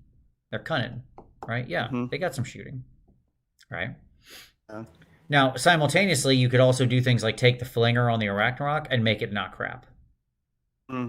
So there is some like viable mixed arms lightly that could be happening here. Again, I'm not trying to go back to the days of just like massive hordes of goblins around a shooting castle, okay? But like having shooting as part of a broader strategy, yes, that sounds great. That sounds good. It sounds like how goblins should do, right? Yeah. Okay. Another thing that I've noticed playing against them a little bit of the last year plus, their magic is suffering right now. Again, I watched a lot of bad reps with Richie back in the day. Out in the spells, debuffing in the spells, damaging the spells, maybe both. Getting pretty good mileage out of that at the time, like 2018, 2019, and it just gets shut down right now by the spell doms in the game. So yeah, do you think that that's just another example of where they need a little bit of help to get over the top in more matchups, but obviously not too hard on the pedal? I'm going to give you two options here, Tyler. Okay. Here's option one. We make all of their casters crappy, but they don't pay the caster tax. In other words, like spellcasters tend to be more expensive, sort of pound for pound, pound for point, than other characters because they're a wizard. Okay. But because these wizards are all crappy and have like we're not giving any of them bonuses, we're just keeping them cheap. They're just cheap. Their special ability is they're cheap. That's it. Just disposable cheap, right? It's the same thing George just said, right? That's their special ability. What's the special ability of your caster? He's like 80 points. Sure. Right? Like, yeah, your magic didn't work. What did you expect? You paid 80 points, right? Like that's you got it. You got your casters at the 5 and dime, okay? And so that's option one. All right, like yeah, sure. They're not meant to be the super magical faction. They're not Tzeentch. They're not Lumineth. They're not Skaven. Okay. They don't have like a cadre of spellcasters who are their leaders. Right? Yeah, I understand Skragrod is a magical dude, but he's a lunatic. He's not. He's not like a super powerful wizard, right? I mean, he's decent. And you can keep him in there, and he can be more expensive, but he should have more utility than he should be like a great spellcaster, the great and powerful spellcaster. It could easily see an update. I mean, he obviously already impacts the Bad Moon right now, but it could easily see an update, with that concept you laid out, which is really intriguing. Yeah, where he ties in directly to 100%. Predicting where the Bad Moon is going to be. Yeah. Well, not even predicting, just ramping up its effects in some way, right? Or minimizing the waning effects, or something like that, right? Sure. Like that's because I'm just saying it's board wide. On your turn, it's waxing. You gain the benefits. Off your turn, it's waning. You gain less benefits or no benefits or something. And maybe he can like stop it from waning or something, right? And that's option one. Here's option two. You ready for option two? If you want to play in the spell dom game, okay. Here's option two. Option two is you give them back magic mushrooms in a big way, where they can gobble up them magic mushrooms every time they try to cast, and it presents some ridiculous risk-reward mechanic, right? Where on a roll of X plus, they, get a super powerful cast out of it, or it can't be unbound, or, something, right? And maybe it's once a game they eat the mushrooms, maybe it's every time they eat the mushrooms, the chance that it goes wrong increases. Again, you could go 10 different directions with it, right? I don't know what the actual rules is, but you get what I'm sort of creating here thematically, right? They eat the mushrooms, and then if it goes in their favor, they get an ultra powerful spell that's very hard to counter. If it goes against them, they explode and die. No, I like it. And that's obviously, I'm very into Kabbalist right now, which is essentially along those lines. where there's some meaningful downside. Your head might explode with Yep. D6 mortal wounds from a miscast. Sure. That's cool. Yeah. Like that's the other way. And sure, like, they're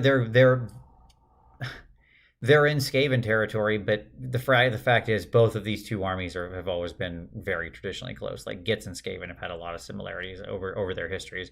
At some points in time, they were very thematically similar. So cool. Option 2 is funny. It pushes the army much more Timmy. It makes Spike hate the army.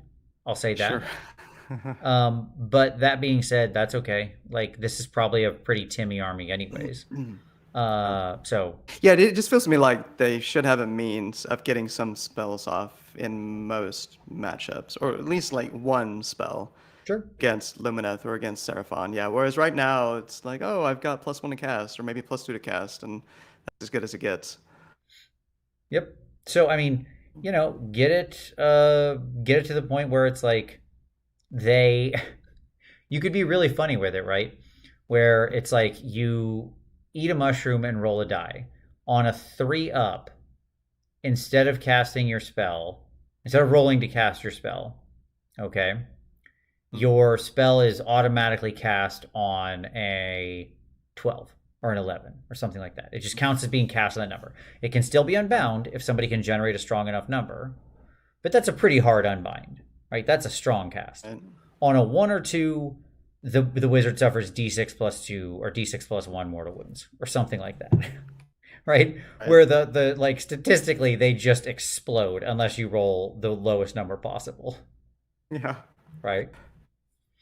So sure, you could go that kind of direction. Right. No, I dig that. And so yeah. I think there's a lot of ways you could go with this. I love, by the way, Cygnus just said sneaky snufflers could help them choose the right mushroom. That'd be super thematic. So if they've got like sneaky snufflers around them, they less chance for them to hurt themselves or something. Yeah, sure, that'd be great. Oh. Just keep it so there's that fun risk reward. Like goblins should be a comical army to some degree. They're not a super serious force. Like they should be kind of funny. So I know they're one of the most powerful units in the game, as espoused by Warhammer Weekly. Oh boy, here we go. Here we go. Mm-hmm. But how in the hell can we make Boingrot Bounders even better? I don't know that you need to. I think they might actually be where they're supposed to be. I think they're probably okay. They're probably the okayest unit in the army. Make them 2 damage. Maybe under certain circumstances or something like that. Yeah, throw a rend on. Like I'm sure you can do a little massaging, but they don't need that much. They're pretty close. They just need the problem is you can't win on them alone. Sure. Right. But they're perfectly fine. Like as a unit that could be part of a larger strategy. Right. So. Yeah. Angler squigs. I've seen a lot of 4s to hit Angler squigs. I mean, maybe that's an example of keep it 4s, but under the right conditions, you can buff it up even more. Sure. What do you think about 3 to hit? I mean, this might be getting in the weeds, but obviously, when we look at a lot of these War Scrolls compared to with 2018 Battletome, right, and then compared to 22 Battletomes, yeah, there's definitely some challenges with them punching like you'd have to go through, and I'm assuming we're going through and fixing the numbers here and there. But that being said, no, this book is going to have a lot of 4s to hit. Okay, base. It is. You know why? They're crappy goblins. In fact, it's probably going to have a lot of 5s to hit. 5s, right. All right. And yeah, that's what's supposed to happen. But again, under the light of the bad moon, when the bad moon is waxing, then stuff happens, right? Things happen. They get better to hit, better to wound. They do mortals. They do something that would make that not matter. Right, to where now they all of a sudden are frightening in what they can accomplish. There's lots of ways to play with that number, right? Where you can make it like, yeah, they hit on 5s, but they're still a killer force. Lumineth Sentinels hit on 5s in a lot of times in their existence because they'd be on lofted shots with neg 1 to hit because they're targeting a hero, and guess what? that you're still one of the scariest units in the game. So Sure. it's not like hitting on 5s automatically makes you ruled out to be a terrible unit. There are ways around that, right? Yeah. Yeah. So Cool. I mean, yeah, with all of these, there's so much that we could talk about. oh sure, yeah. I mean, we could go like deep in the weeds on all this. I don't want to Yeah. do that too much because we do have a lot more to get through. Okay, let's keep going. All right, let's move into spring. Our 2 chaos books. I'm gonna guess that one of them is like again, we're assuming that one of them is Khorne and one of them is Slaanesh, because those are the last 2 chaos factions that haven't been touched. So that's the reason. Let's start with Khorne. Thematically, who are these? First of all, where do they sit now? Thematically, who should they be? Why don't you want to take the where do they sit now? They sit now in terms of, what do you mean by where do overall they sit now? How they play, their win rate, that kind of stuff. We know they're at a 51% win rate. Pretty good. Yeah. Slightly better than average, theoretically. Yeah. So with them, like I said, in terms of at tournaments, I see a lot of Thirsters and Scarbrand, some small support heroes, maybe some Slaughter Priests, maybe Bloodsecrator, and then Fleshhounds, maybe like 2x10 Bloodletters thrown in. The point being, not a lot of Khorne mortals you'll see on the table. Sure. Maybe see some Blood Reavers that are there to die, right, or chaff. I mean, this army is supposed to be the Red Tide, Khorne's legions, the Red Tide of Rage. And when I look at Khorne armies, I want to hear mob rules in my head constantly on repeat whenever I see this army hit the table. Right. Yeah, absolutely. Sure, if you want to have 1 Bloodthirster, maybe 2, but not here's my 4 or 5 Bloodthirsters and men's-sized battle line, 15 puppies that are tagging along with them. That doesn't make any sense to me. Right. Yeah. But yeah, and then can be a surprisingly technical army. And yeah, and the nuances and how it plays, particularly with the Blood Tithe table, which I love. I absolutely love the Blood Tithe table overall. I've got some thoughts on that as well, though. But yeah, it's not exactly a straightforward sort of army that works well for beginners, I would say, at least if you're wanting to do well with it. Yeah, there's a fair amount of nuance to it. Yeah, to me, oh, by the way, Hades, if you're still here, you asked a question a while ago for brush on primers. Just a quick hobby answer. My answer, Hades, I hope you're still here. If you are, is any normal primer will work. Just grab yourself some good old Pro Acryl primer, and you can just dump it out and put it on with a brush. It's super easy and it'll work fine. It's great primer. It'll do you fine. Okay, so let's talk Khorne. Khorne is psychotic, lunatic, berserker, bloodthirsty maniacs screaming to offer skulls to their god, who sits on a throne of skulls in a river of blood. Like, close the city and tell the people that something's coming to call. Okay, they hate magic. They want to smash. Like, they're not orcs. Okay, like they're like orcs like a fight. They're there because they think it's fun. Sure. These are religious fanatics. All right, they believe that, like, orcs do it because it's like, it's just a cool time. It's a thing they enjoy. They like a scrap, right? They're looking for the biggest thing to test themselves against because it's a cool time for them. It's like a fun afternoon, right? These people are like Khorne in general. This is religious zealots in the simplest form. They worship a god of like rage and battle and murder and blood. It shouldn't be the careful, bouncing, thinking man's army. I mean, I say that, and that sounds, but like, I think this army is completely wrong thematically right now from the bottom up. I think it's completely upside down. Okay.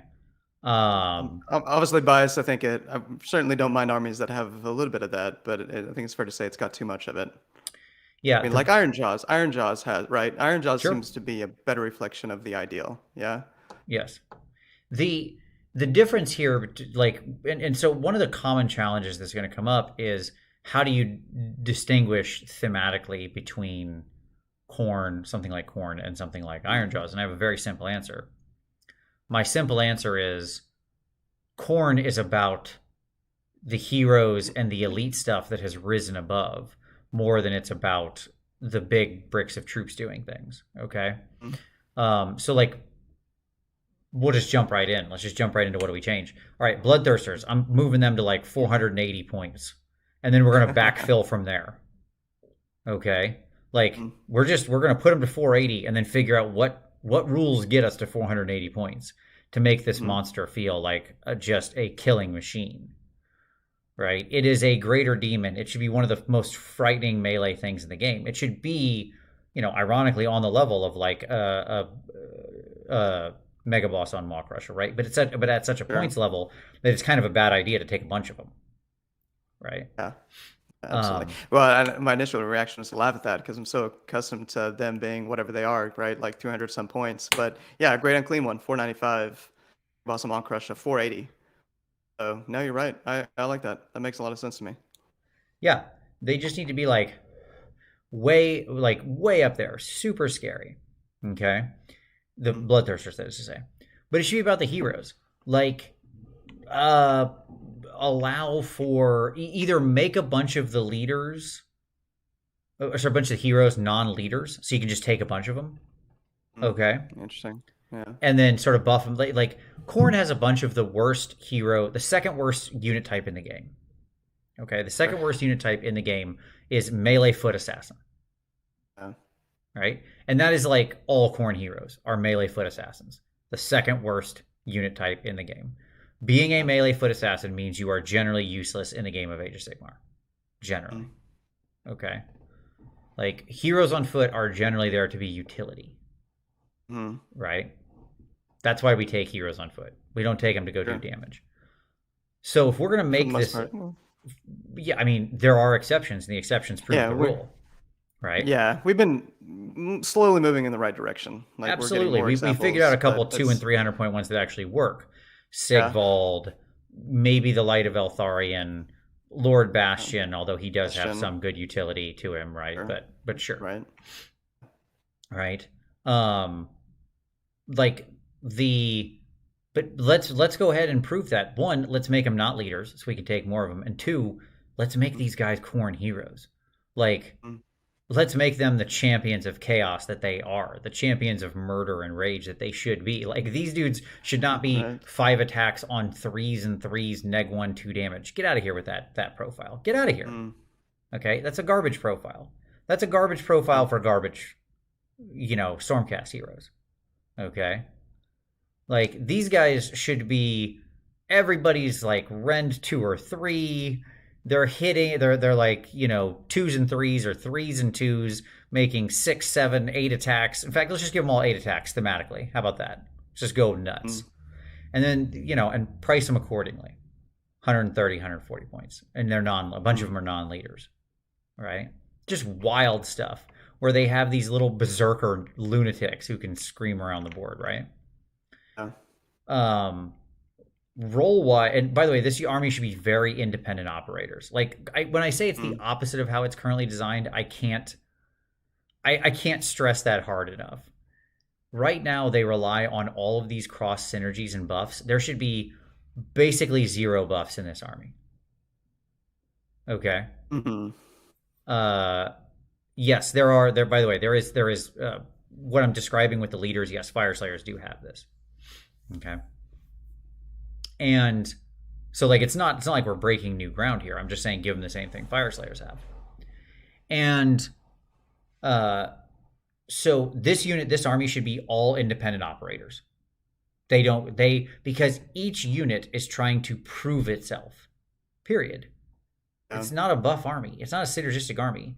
That the Khorne hero does not give one flying crap about the unit he is fighting with. Not one. He does not inspire his men. He does not care about his men. If they die, so what? So what? They came out with a skirmish game. I think Sam Pearson designed it. I can't remember you probably know what I'm thinking of, right? It was like this arena game. Anyway, it just makes me think of that Gore and Chosen. that orientation. Core chosen. Yeah, absolutely. You're kind of talking about a sort of a core chosen orientation. I think actually James Hewitt designed it, but yeah. Oh, okay, James. Cool. So, at any rate, the like if why in the world would a Khorne Mm. hero care that a unit following him around died? Good, they were weak. Sure. Right. They're blood for the blood god and skulls for the throne of Khorne. They showed they were unworthy. Mm. Okay, like I'm not sure this army should be allowed to use inspiring presence. That's probably too harsh. There's probably rules where you like ways you could construe it, but that's the kind of thing I'm talking about, right? Like, Yeah. sure, they can still use all the command abilities. I don't want to be too ridiculous with it, but there's no synergistic buffs. Mm. Okay, it's just they're all capable heroes. They're all capable units, except So, for the yeah, lowest level mortal guys. Like Blood Reavers are just dudes. They're just cheap dudes who are like right. trying to get their way up to the next level, right? They're just the inductees, right? So I've got two thoughts on this so far. Mm-hmm. Uh, you mentioned Korn's phrase, for the blood god, skull for the skull throne. We have blood for the blood god in the blood tithe table. Mm-hmm. Maybe arguably we have skulls for the skull throne as part of that as well, but I feel like could potentially have another mechanic that reflects better the second part of that phrase. And it kind of makes me think of these heroes that you're talking about, working to show, gain favor from Khorne, collect as many skulls as possible. Of course, we've just got the Eye of the Gods table, right? But I was thinking, as you're talking, what about like a skull count that heroes can keep as the game, and then they get hero-specific buffs Love it. that go Yep. beyond In Blood it. Tithe, right? I'm in it to win it, baby. Like let particular You heroes could, level up with very simple RPG sort of mechanics, like Blood Knights and other things that we've seen. Yes, 100%. That's the skulls you for could the have Skull all Throne. I'm in it. piles of skulls. Like, all right, here's my level 1 skull pile. Here's my level 2 skull pile. Yeah. You can put next to your heroes in the Mm-hmm. game. Yeah. Yep. Okay, so that Absolutely. was the first thought. So the second thought is, we talked about, like, I feel like a lot of their lore emphasizes this idea of the red tide, Sure. tide of blood washing over you, yeah? And so how do you incentivize that in the army? Whereas you're kind of emphasizing heroes, but not necessarily units that are operating next to heroes. Or like, how do you incentivize, like units operating en masse in this army? Sure. Certainly more than what we have right now. Because you just make the units good. Right? Like you can't actually make an army out of heroes, even with them punching above their weight, and even with them, some of them being uncapped non-leaders, you still actually need units because fundamentally the game needs units, right? Right. Right. And so you just make the units good on their own, right? Like Blood Warriors aren't just bad Chaos Warriors, where they're really bad Chaos Warriors now, right? Right. Uh, you know, make them a very prickly anvil, okay? Mm. Or something like that. You make blood crushers and skull crush, like maybe skull crushers are the sort of mobile anvil, and blood crushers are the mobile damage dealers. And bloodletters are explosively powerful because they just do a ton of damage through mortals with their choppy swords, right? Or whatever, right? And I guess, yeah. Well, I mean, one thought was getting at. So, what if I think if there's an army that does something like this, but let's say, what if there were benefits to having a certain number of units in an area of the board, or multi-charging? If you, and I'm also thinking about, right? Yeah, Nighthaunt would be the example of this, right? So Nighthaunt has some incentive for MSU in that army. sure. Where, with a Wave of Terror, you want to have a lot of rolls to stack those minuses to save, get that always strike last. Could there be something like that for Khorne? Yeah, where it kind of mimics that idea, maybe incentivizes MSU a little bit, run lots of units, this tide of units, right? That was one thought. Yeah, I don't know what that would look like exactly, but Yeah, maybe. I don't know. I need to think about it, but sure, absolutely. You could have that sort of thing where it's like more. I mean, that I'm still not sure that doesn't encourage you to just use a bunch of the non-heroes, but sure. the non-leader heroes. Sorry. Um, Cygnus said they do need protection from shooting. The army, as you're describing, will struggle against shooting forces. Okay, cool, good. They shouldn't have protection against shooting. That should be exactly how you kill them. Because when a tide of bloodthirsty lunatics crest the hill against you, yeah, you shoot them. You don't go fight them in melee, right? Um, like that should absolutely be their weakness. By the way, these guys should be way more anti-magic than they are now. Like magic should not be the weakness. Every unit in this army should have a spell ignore. Period. And the people with the brass collar should be a nightmare to wizards. Which so like your flesh hounds and the bloodthirsters and people like that who have the actual like the true hatred of Khorne of wizards, right? Where they're just crushing magic. They should be able to answer spell doms with their anti-magic. And if you're not a spell dom, like a chance to answer them. And if you're not a spell dom and you try to cast against them, boy, are you in for a bad day. That is not going to work for you, right? And like, yeah, exactly. Jordan just summed it up. Good versus melee, good versus magic, bad versus shooting. Yeah, fine. Like that's, that's what I'm talking about. That's playing Warhammer, baby.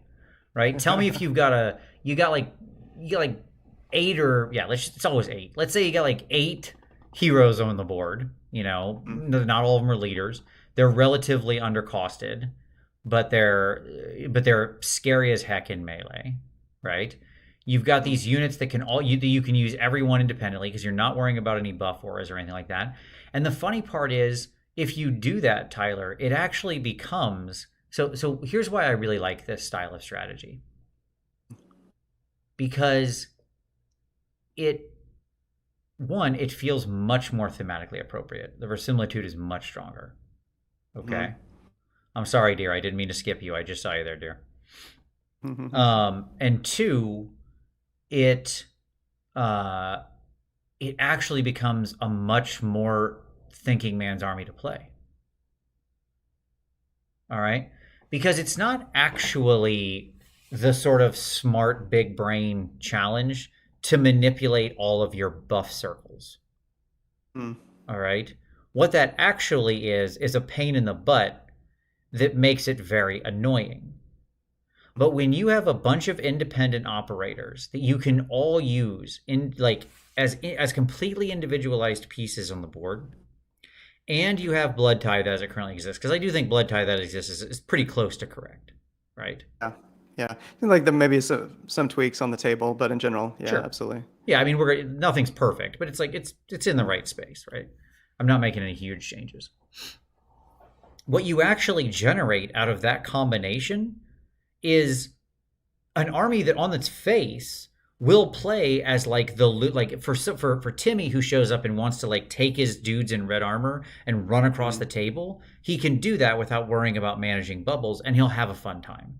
And like if his friend who wants to get in a melee punch up with him has a melee punch up, they're going to have a good old time. Like these guys against ogres, they're going to have the most funnest game ever, and they're both going to go home like, man, we killed so much stuff. It was super cool, right? And it's just going to be like by the bottom of round 3, there's like 2 models left on the table, right? As they just missed, and Khorne is pleased, right? Whereas for the like high skill player who comes into these, he knows he can use all of his he or she knows they can use all their pieces individually, right? And then they're able to really outthink their opponent and apply pressure in exactly the right way. It plays in both spaces much better. Okay. Interesting. Yeah. So that's why I like this design for this army. I think it's just I think Khorne has been challenging for them historically, but it's funny because to me it's one of the easiest ones to write. You just make it all good stuff with an obvious Achilles heel in the shooting, and then you let the players have the emergent property of skill be the defining factor with taking the army from just like good to great. Interesting. Night Hunt, You can't. When you guys did the Night Hunt review, Tom, you talked about how the book shows you ways to run a hero-heavy Night Hunt army and make Sure. that work. I Hmm. don't think we've seen a lot of that again on at tournaments doing well, but I've certainly seen Night Hunt lists that are running 6 heroes that Yep. have done well. Yeah, but they have certainly one attraction of a lot of Night Hunt builds that have helped them do that, which is Spirit Host. In particular, often 9 Spirit Hosts, right? Sure. Where they'll have their core center, their heroes, and they generally play as this extended castle. And Sure. maybe they have like 20 blade guys on the left, 20 blade guys on the right that can envelop. Yes, so how do you, and that's partly why the heroes are so effective in Night Hunt. You combine the durability and these amazing buffs that they can stack, especially the Wave of Terror. How do you think about that in relation to kind of this idea that Khorne should be weak to shooting? But I do love this notion of getting Khorne more centered around heroes. It never really put the dots together that we had Gore chosen. Yeah. A lot of the lore is It's emphasizing all these about heroes little, proving themselves for Khorne. That's literally their yes, whole story. yeah, that, but the army has not been that at all, not even remotely. Uh, yeah, I don't know.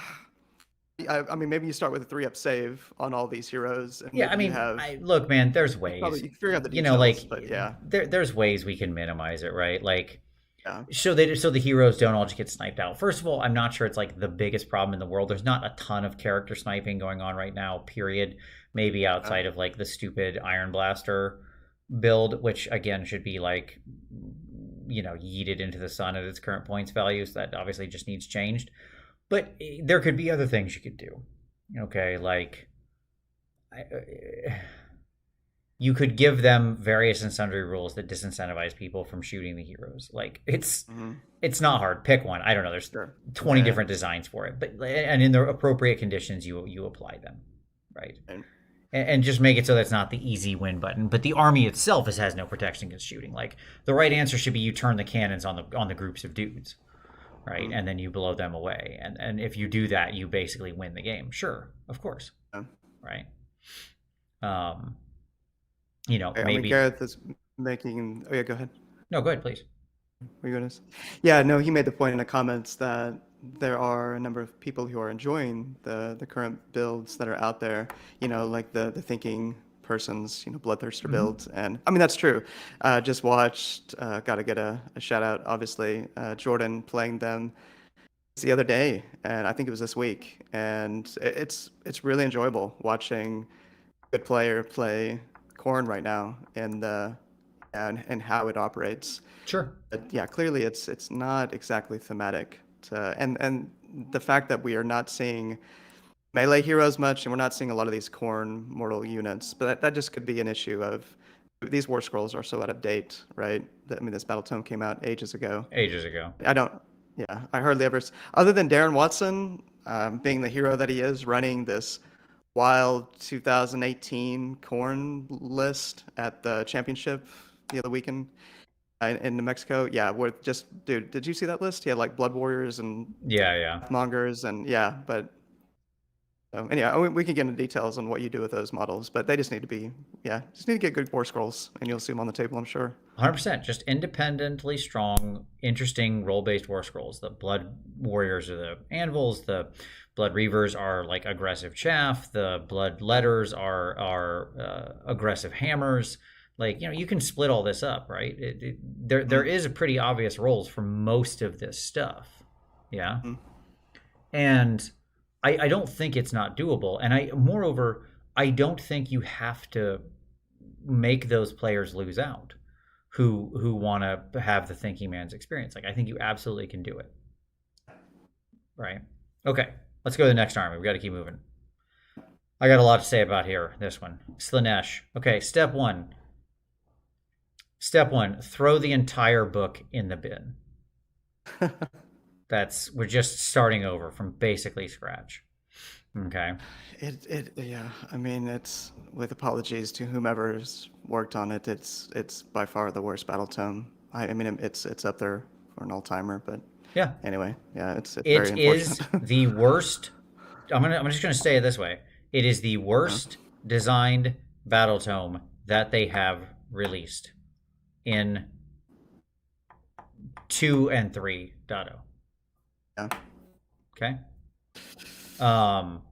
There are many contenders.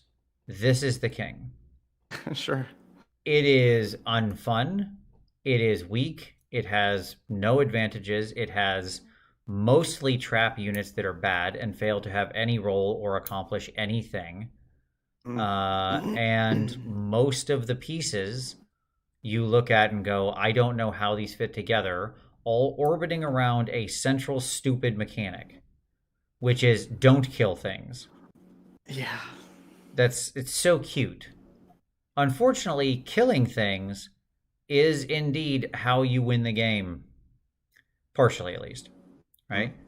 Yeah, you can dance. You can dance sometimes, and certainly that can be a thing. But eventually, you probably need to get into killing, because things in this game are fast. Which leads me to my second point. When did Slaanesh become the slow army? Isn't this supposed to be the speed kills army? All right. Like thematically, Slaanesh is obviously the worst performing army in the meta right now, according to that article. Easy to believe. It's also one of the lowest represented armies. Easy to believe. Okay. And so what is the theme of this army? It should be centered around a couple different things. 1, speed kills. 2, depravity. But beauty lives forever. I've got that in my head. Yeah, exactly. I had to look it up. That's a Smashing Pumpkins song from back in the day. Speed kills, but beauty lives forever. Exactly. And that is exactly Slaanesh. Yes. Like mess with the enemy troops, right? Through depravity and temptation and stuff like that, right? And 3, they should be fragile. Like they're a fragile army. They this is a good army for no anvils, which is fine. Anytime you have a 0 anvil army, though, you have to be very careful about how you design it, because then it becomes a trading army, right? Sure. And first, the thing it isn't there that I didn't mention, by the way, it's not the summoning army. Can we please jettison the summoning thing from this? Yeah. Like, the summoning needs to get turned down so much. It should be a step below like Nurgle's current summoning, where maybe you summon a unit a game incidentally. Yeah. Okay. So that's why I say you have to start from scratch on this one. Okay. Here's my quick notes for starting from scratch. Ready? Okay. Here we go. 1. I'm not even going to start with the depravity mechanic because I don't even know how to fix this trash, but we'll come back to it. 1, again, Keeper of Secrets. We are going to set the Keeper of Secrets at 460 to 500 points, somewhere in that range. We are then going to design a Keeper of Secrets that actually lives up to that number. It will not be making 2 attacks with any of its stupid things, because that is dumb. Just because it has 2 claws does not mean it necessarily has to have 2 attacks. That's not how the world works. Last time I checked, your average Claw Lord in Skaven has 1 sword in his hand, but he makes 6 attacks. He's not a spider. So I don't know I don't know why we suddenly feel the need to be have some sort of weird verisimilitude here. Stupid as crap. Melee units can throw. This is the same thing with a Cygor and the Rock. Melee units can swing their sword any imaginable number of times in combat, right?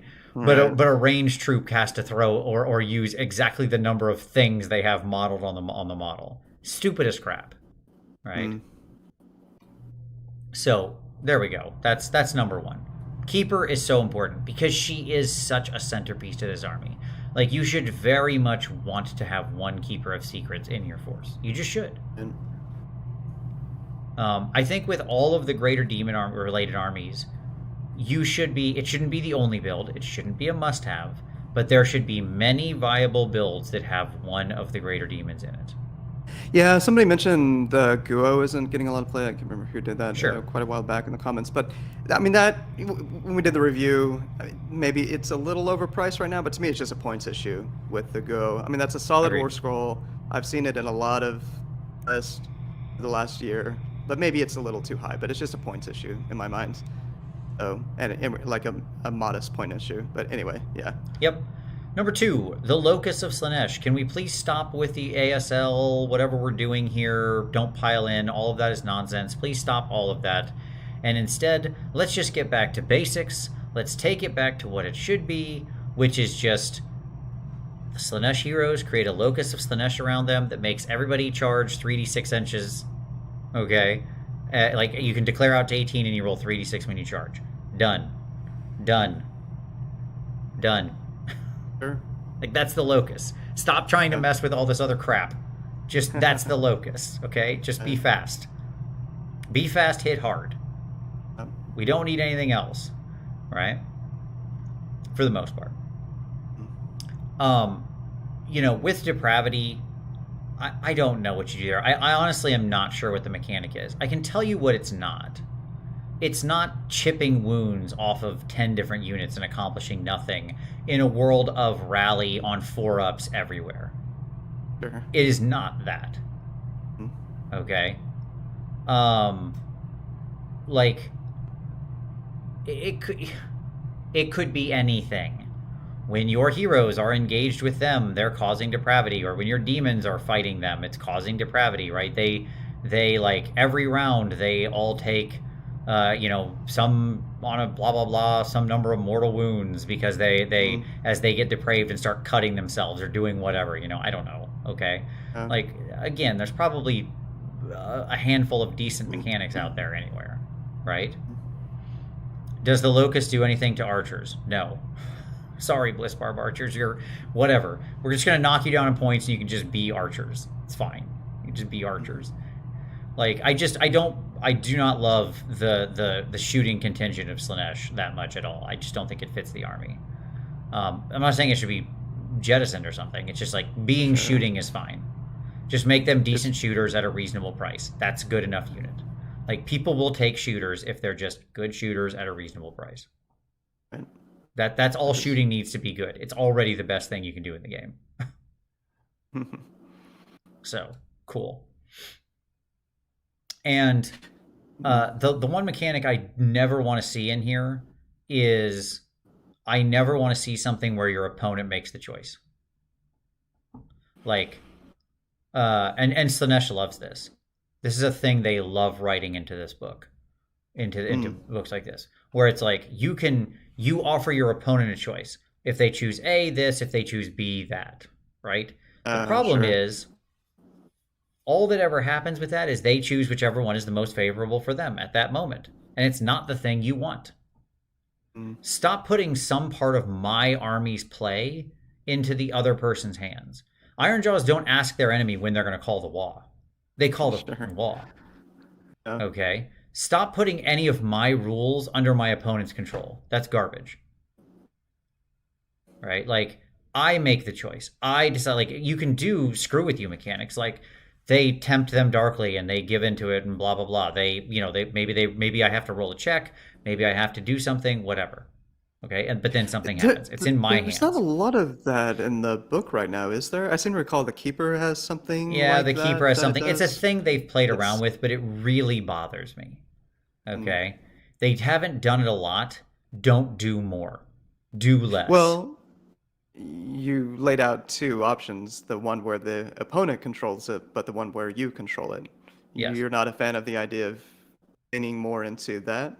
You control it? No, where I control it's good. That's fine. Like, yeah, I'm okay with making checks or something or having to make a roll.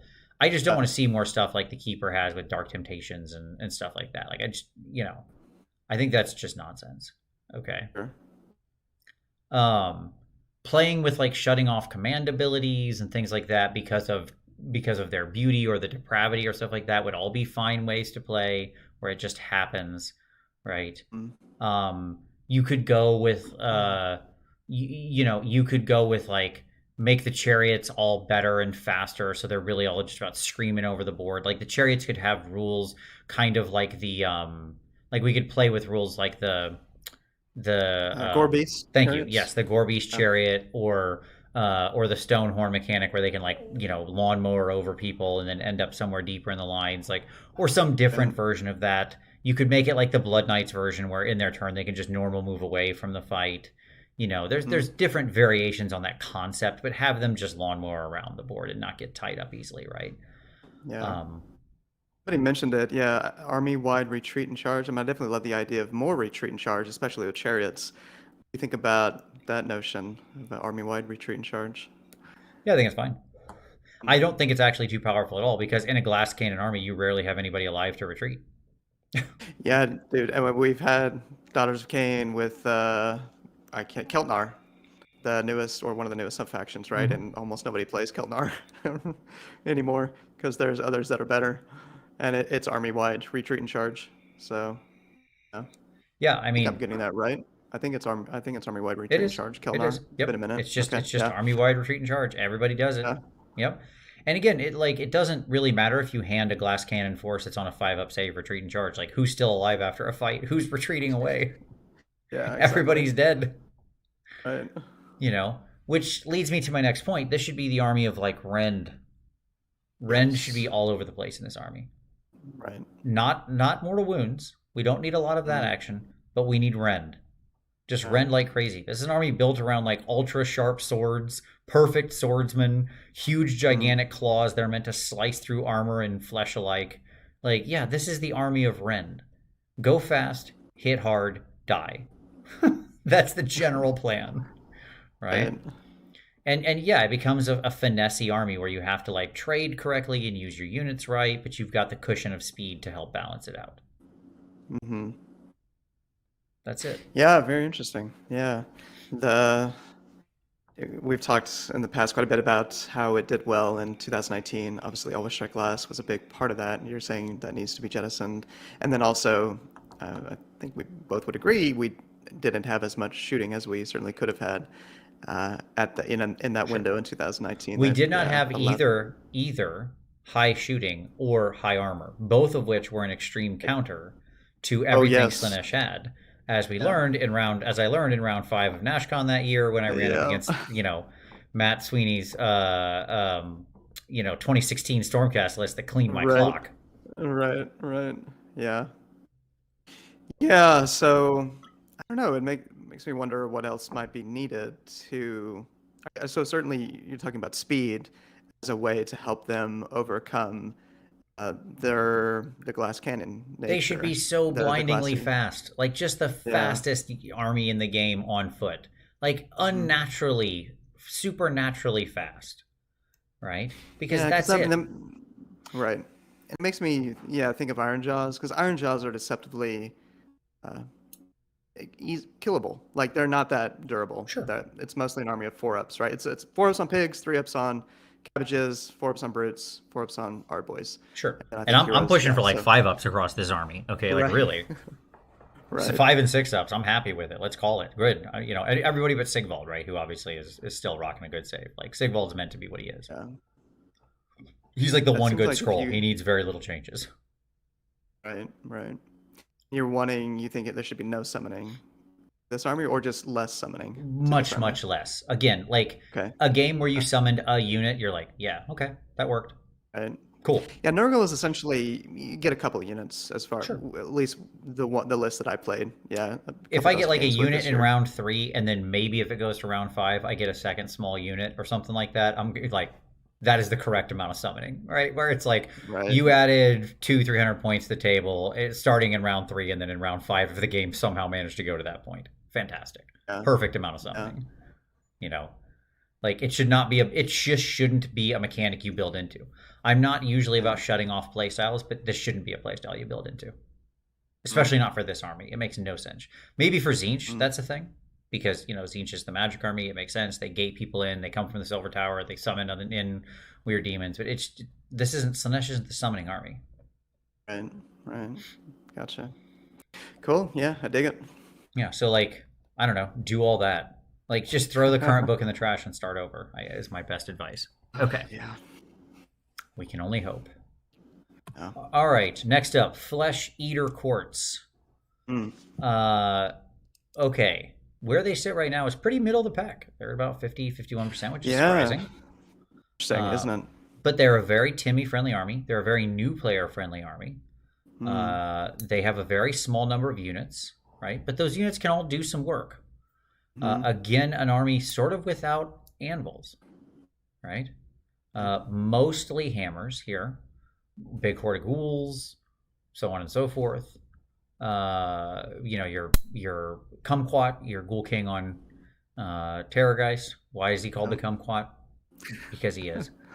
And some support heroes like your archregent and stuff like that, right? That's basically the army. It's not. I mean, this whole thing comes in a start collecting box, for God's sakes, basically. Right.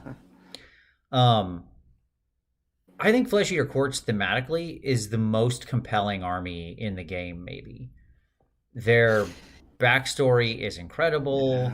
Their like lore concept is cool. The models are fun. They're relatively easy to speed paint.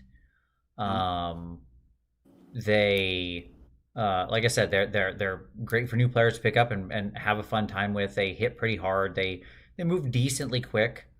So like thematically, I don't think anything really needs to change. I think everything here is basically just rule stuff. So I agree with what you're saying on the lore side. The theme is incredible. I often don't feel that. I'd love to hear any Flesh Eater Courts players in the chat who might disagree with this. I often don't feel. I feel often a disconnect between that and what I experience on the table. Sure. That is that I feel like they could have a tighter coupling between this incredible lore they've laid out, which is that these guys, they're delusional. I don't know a lot about the backstory, but like they're suffering from this madness that started with the Carrion King. And so they have these abhorrents, these sort of vampires who have given into delusion and madness. And then they create what are called mordants, however you say that. And so it's this, they're kind of like Britonia for, sorry, Britonia player, but Britonia for Age of Sigmar. And it's amazing. But I just don't often, I don't feel that theme as much as I would love to on the table. I mean, like totally one tangible, like one tangible example, like, what would be a lance formation of Flesh Eater Courts? Mm-hmm. Right? Yep. Like that doesn't exist. There's a number of things. What would be ways of incentivizing the units that are supposed to represent the different aspects of Britonia? Cryptors are supposed to represent knights. How do you incentivize them to actually function more like knights? Yep. How do you incentivize like flayers, right, to function more like Pegasus knights, skirmishers on the battlefield? We get rewarded for playing into what's supposed to be their play style. Things like that.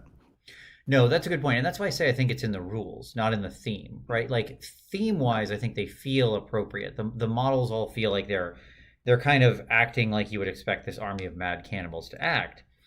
The problem is we don't have the underlying rules that then are framed in the way that creates that verisimilitude to the narrative overlay, right? And I think the way you do that is you sort of upend some of the rules expectations that, like, if we're not going to get new kits for this, okay, which, by the way, this is a great army you could add a couple kits to. It's a very small army. All right. We're getting 2. Okay. You looked through the rumor engines and you're pretty sure there's 2 in there? All right. Carrion King and a new Vargulf kit. That would be great. I would support that fully. I'm right here. It's resin. It desperately needs it, and they've got multiple rumor engines that look like the Carrion King. Yeah, so that'd be awesome. That would be awesome. I mean, we got King Brood. Let's do it. Let's get these special characters out there. The way I would incentivize that through the rules is we need to lean more into it, right? And so, like, the rule should be speaking to like nightly quests that they're going on. Okay, they should have codes of chivalry that Britonia used, but they're all horribly twisted, right? The name of it should be like if I was doing the layout for this, I would have like the real name for the thing, like the virtue of unyielding honor or something like that, right? And then in parens it would be like cannibalistic frenzy, and like tie them together thematically, and then the rule that they get backs in and could represent both of those concepts. Yeah. Okay. Pretty amazing. Yeah. And have like have like quests they undergo. Again, this would be a great army to add some RPG mechanics to, right? Like for the heroes and or the knightly units that are going on these gallant quests, as they see it, right? And so when they do these great deeds, i.e., they slaughter and consume their enemies, they level up, right? That's the kind of stuff that we need, right? So everything has like the madness name and then the real as experienced name, and then that's what it is. You've got the RPG mechanics to level the heroes. You've got quests that they're trying to go on and things like sort of meta things they're trying to accomplish. Honestly, this could be a great place. I hated it in Zinch because it made no sense and was stupid. But this could be like your nightly quests could be a sort of unique enhancement that's almost like the agendas you used to do for Zinch. Oh yeah. But instead of it being just like a bunch of things you're trying to complete throughout the game stupidly that are dumb easy because of your destiny dice, you make it actually an enhancement that you give, a unique enhancement that you give to a unit. One of the sub factions bestows extra enhancements, an extra nightly quest, right? And those nightly quests then provide you with additional buffs when you complete them and direct you to have these units, and they could be selected more and stuff like that. It'd be cool bonuses you would earn for like doing the nightly thing / the grotesque abominable thing, right? 100%. I love the idea of that. Yep. Coach was apparently typing the same thing that I was saying out there. Yeah, like man, that would just be great, right? Like, wouldn't that make it feel like the thing? Oh, totally. Yeah. Yeah, that'd be amazing. Yeah, that was a big one in my notes as well that I had. Let's see. So, obviously, we had the Lady of the Lake as a significant element of Bretonnia back in the day. I mean, we've got our equivalent of the Carrion. However you pronounce the king's name, Bretonnian king.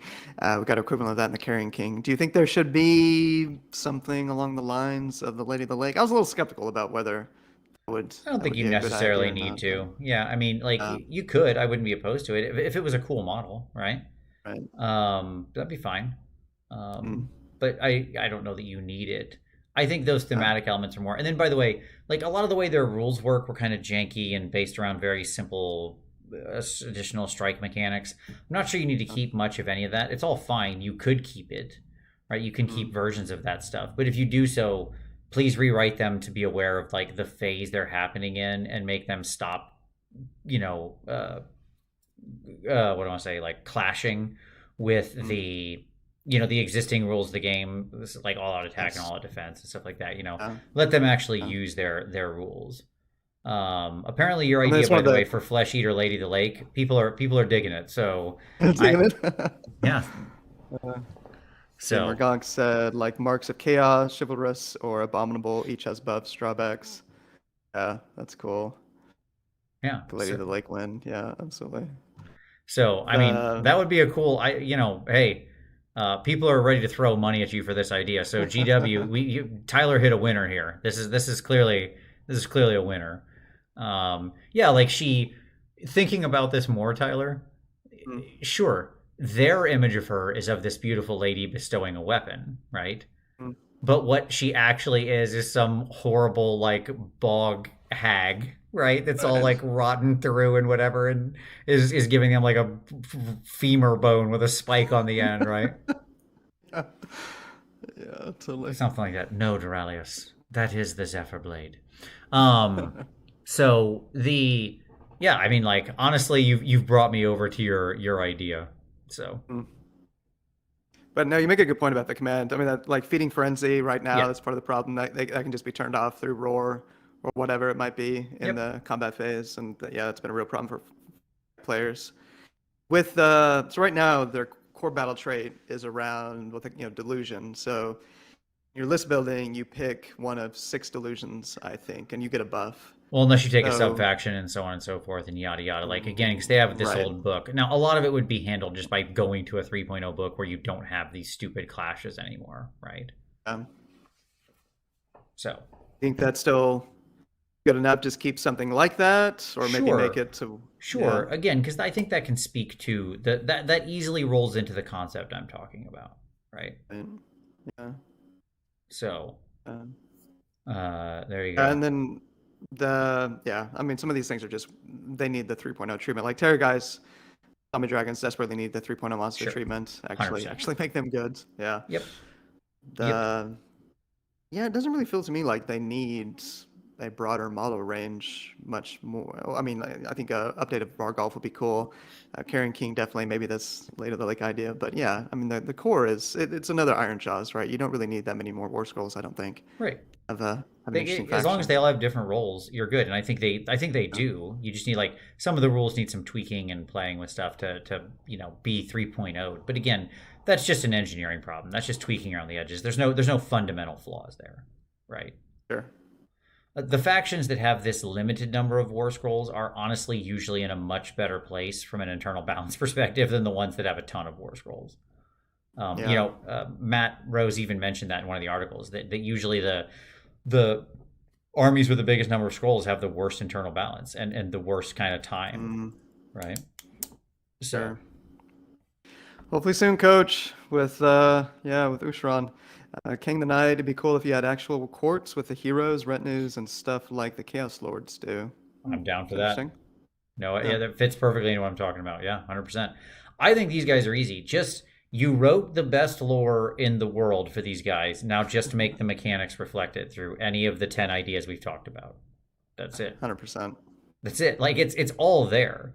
You're sitting there with this whole giant pile of Legos and you're just like, I don't know what to build Mm-hmm. with it. Build anything. Like, Yep. just do something with all these Legos you've got. Uh-huh. Okay.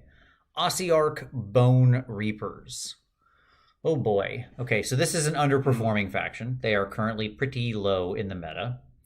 They are Um, below the 45% win rate threshold. They are boredom in a can, basically, because of the rude. way they're designed right now.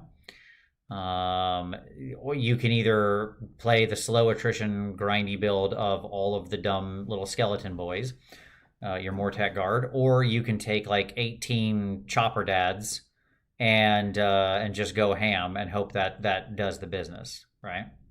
Um, So this is a good army for candidates to add things to, namely the other war machines and units that we've already talked about in the stories and lore. So this would be like sure. skeletal archers and the skeletal.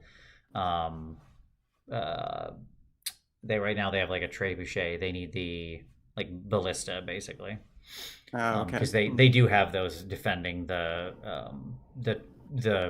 whatever he called it when he because he still owns that castle in the all points right now. Like he has a foothold in the Mm, all points in Chaos's stronghold. I don't remember what his stronghold is called, mm, but like thematically they're fine. It's good to have this anvil heavy attrition militaristic sort of Roman legion type force that wants to win through engineering, right? yeah.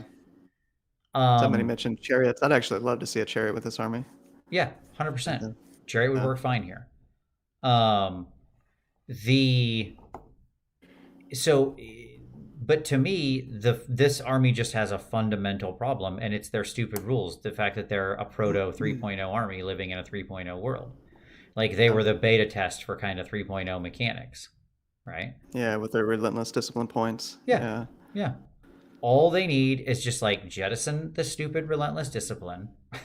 Okay, Mm, so we're going to take all of that, we're going to put it in a little bowl, we're going to throw it in the trash, and we're just sure. going to give them command points, and they're going to use those, and they're going to have a bunch of cool tactician abilities that make them better at doing those things than anyone Mm. else.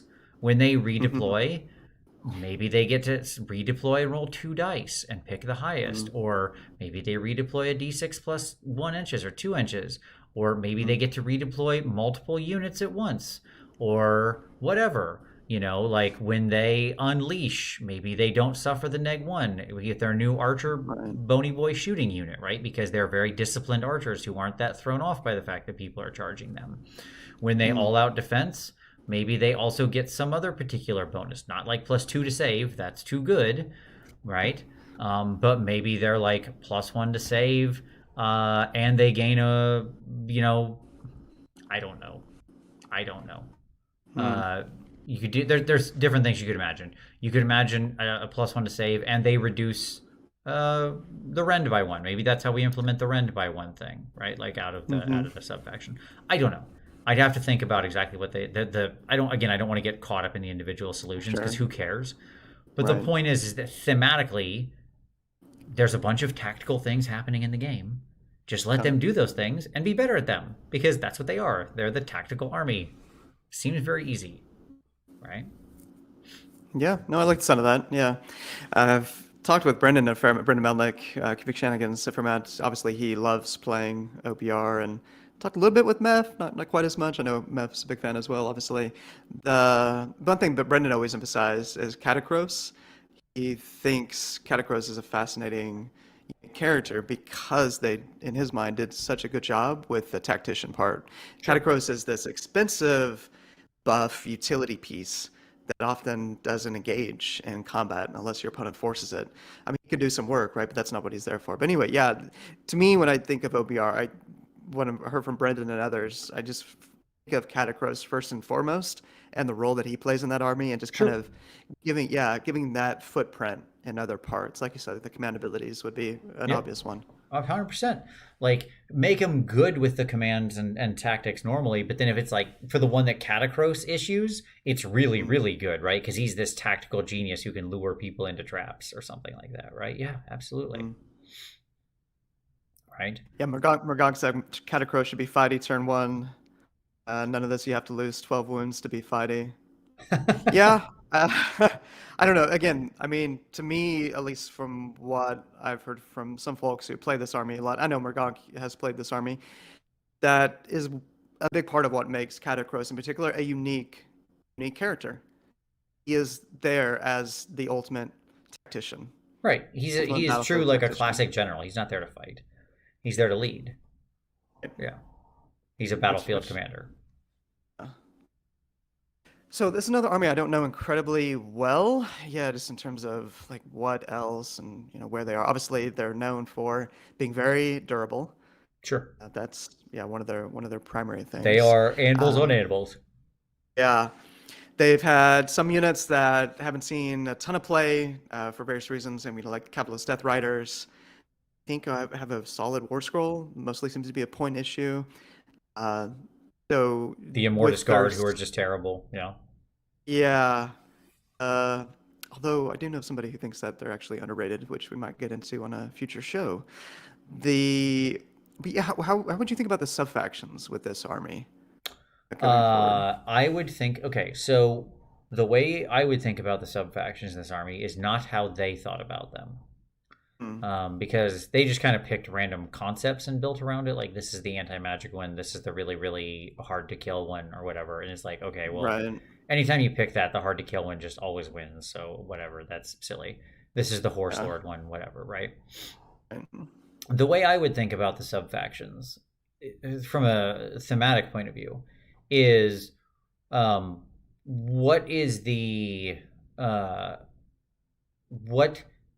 particular army's purpose that is here within the greater auxiliaries and legions that Catacross commands.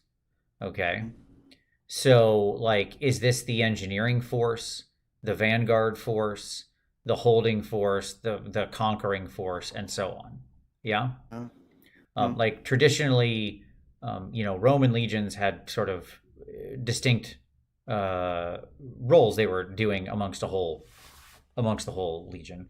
But you could break that broke down into interesting ways between their sort of conscripted troops, different points in the Roman Empire and so on.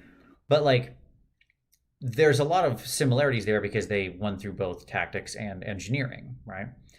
And it would be neat to have that then reflect the way that they sort of play in the game and the style they can lean into. So, for example, if you picked like the sieging force or something like that, or the attack force or whatever, right? Maybe the advantage is like they ignore all bonuses for people in garrisons and cover, and also get a big bonus whenever they're attacking anyone on an objective in not wholly within their territory, right? So you've got kind of a Interesting. little thematic buff that isn't really doing much. Like I hate, like I'm fully aware garrison and cover buffs don't actually do anything because people just won't stand on cover. But like Sure. you could make it be they get a decent bonus to attack anytime they're hitting anyone on an objective outside of their territory, right? So they're meant to Yeah. go out. Alternatively, you could have like the defense force, right? Mm. That gives you bonuses to your catapults and makes it so you get big bonuses on any objective that is within your territory or something like that, right? Mm-hmm. Or partially or wholly within your territory or whatever. You could have like the scouting force, right? Where the horsemen get somewhat better, but the entire force as a whole gains a little more mobility, right? Mm. This is classically a pretty slow army. This is the one that could make them a little more mobile, right? And Mm. let them play around kind of evenly on all the objectives, right? That to me feels like a cooler way to go. It leans into the tactics again, Mm. right? Where it's like, well, what do you want to express Yeah. tactically? Okay, what's the type of force you're trying to lean into? And then certain units would sort of become emergent property better in certain forces than the others. Right. You wouldn't need to Right. ever write special rules for them. They would just naturally harmonize with the goals and what you're trying to do there better than something else, right? Like more tech are Yeah. probably better in the defensive E force, and the big slashy choppy forearm dudes are probably better in the go siege force, and so on and so forth, right? Or whatever. Mm. Yeah, that's a cool idea. Yeah, there's certainly ways of doing that that doesn't lead to Spam Town. Right. Here's my all Mortec guard because it's the defensive force, and that's all that I'm really incentivized to play. Uh, yeah, I'm sure that's possible. That's really Yeah. interesting. I like that a lot. Yeah. It would reflect very well this core theme that we're discussing with OCARC, which gives it a real unique identity, I feel. Yeah, I'm trying to think what else there is with this army. What do we got in the comments? Let's see. Somebody mentioned need to watch the beginning battle in Gladiator before writing the new tome. Yeah. Absolutely. Absolutely. Martin, not for, no, not how to pronounce your last name, Martin. Not for OCR especially, but an army with no reinforcement limit, and the bigger the unit is, the more bonus it gets, would be interesting. Yeah, I would not want to see that here, but sure, that could work on some of these Uh, armies. Yeah, absolutely. Like Gits, we didn't mention it, but it should be playing around with reinforcement points, obviously, in sure. certain Yeah. circumstances. Yeah, Morghasts. Sweat mentions Morghasts, the Morghast Archerai and stuff. Like those guys are classically in a very weird place. I'd love to see them retooled to have some kind of role. Because they're actually super cool models. I mean, look at that dude in the art floating behind him. It looks amazing. Totally. Like, let's do something with that guy.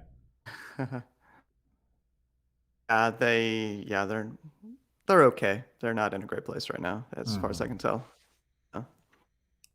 Absolutely.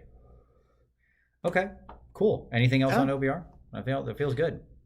Yeah, no, I like the core conceit there. All right. Our two order armies to round us out and bring us to a close. Caradron Overlords.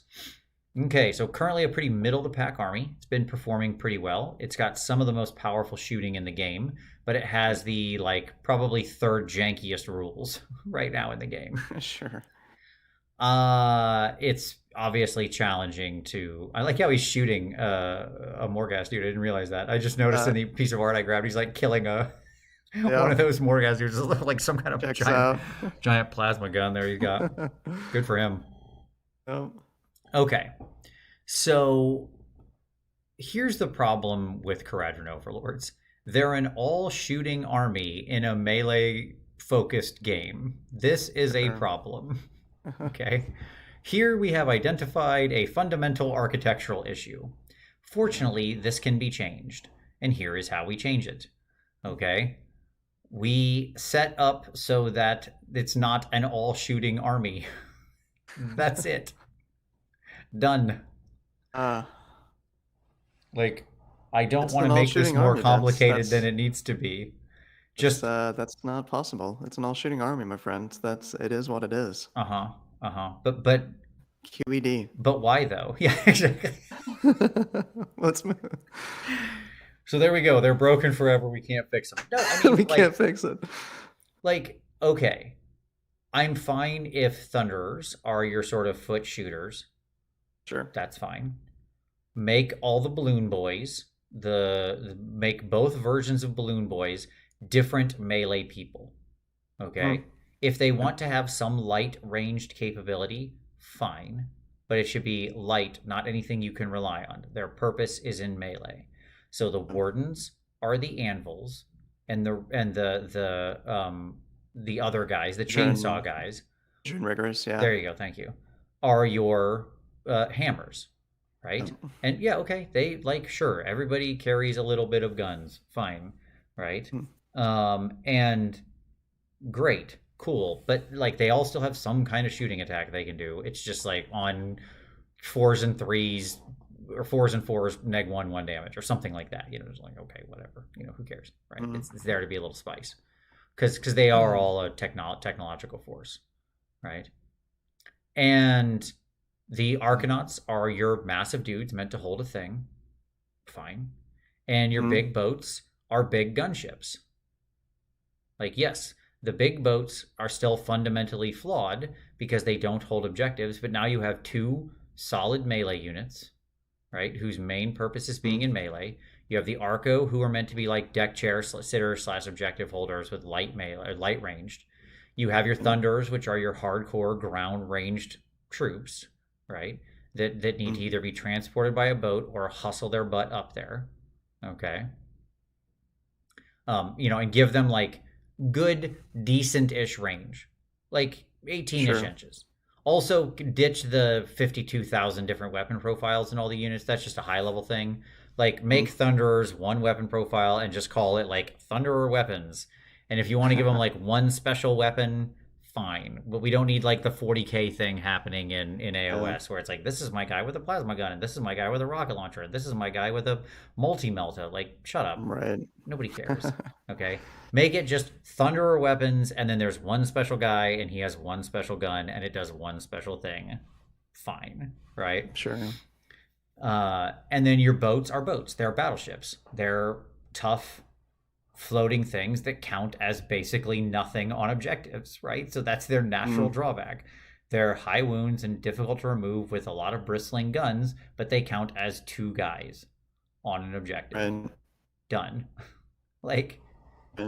And by the way, take some of the heroes and make them also mainly melee dudes too.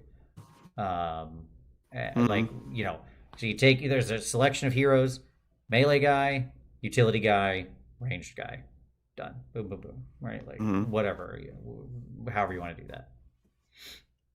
Cool. How well do you think this army matches the verisimilitude of the lore, to the degree you know about their lore and your impression of their lore? Yeah, pretty well. I mean, I don't think it's bad. The code is a cool idea. It's fine-ish the way it's translated. I think they could do some work to improve that. Certainly, this army would benefit from having updated sub-factions, and the code and the benefit you get from your code could probably end up sliding into some choice and then a unique enhancement to buff it. Your footnote unique enhancements could be footnotes that you then add in and do some special thing to particular units who've added their own footnote to the code, and so on and so forth. Yeah, it's just you want them to be able to then they're playing mixed arms, which feels like how they should be playing interesting, because a bunch of people mentioned they want the Sky Pirate feeling, right? And that would be just, I think, a better feeling overall. Yeah. AOS List Lab, what's up, Sam? He said, I'd like a boat hero, steam tank commander style. Yeah, 100%. I'd be fine with a boat hero, because again, yeah, cool, he's a boat hero. He still counts as 2. It's just right. Yeah, but yes, they should obviously have a named boat, because named ships are cool. Obviously. So, yep. But and I think that would help it feel more like an AOS army if it was playing almost naturally mixed arms. Didn't they change the rule in Battle Scroll effect where if troops are in a boat, they cannot count toward an objective? I think that's always been the case. That always been the case. If you are garrisoned in the boat, you do not count toward objective. Yes, that has always been the case. Gotcha. Interesting. Okay. Um, yeah, obviously Tom are here. This is one of his armies. He'd have a lot more to say about this faction than I do. I've it's been one of those armies that I haven't felt the theme as strongly as I would like. Not bad, certainly better than Lanesh, but that's a very low bar, or some of these others. But yeah, I don't know. I'm trying to piece together in my mind like what else might be intriguing with this army. Definitely a little more mixed arms would be nice. Kind of like what you're laying out here, a little more melee. Mm-hmm. Maybe incentives. I don't know. Could there be like incentives? Not always lean into the uh, sort of. I mean, their inherent play style when I played them is we're going to concentrate power. Right? We're going to fly high. Concentrate power. We're going to get out of dodge. We're going to do it again. We're going to pick you apart. And then hopefully we're going to catch back up on objectives, Yep. later on. Yep. Yeah. Okay. Is that, I mean, yeah, that makes sense as a shooting heavy army that would be the play style. Are there better options or is that the ideal? I don't know. I mean, you could play with the whole I teleport every round mechanic, and limit that to some degree to where they can't just pick up and float around all the time like that. And you could limit it that way and just buff some of the other units. So they have to, like, maybe they can aggress one time or they can come in and, more traditional ambush style. There could be different implementations of it, right? Yeah, Jordan said a bit more staying power, but slightly reduce their mobility. Right. Exactly. Yeah, like, that's the kind of way you could push it. You could just tilt that needle, right? They definitely can fall over pretty quickly if you're not careful. It's like I get why it's their playstyle right now. Yeah.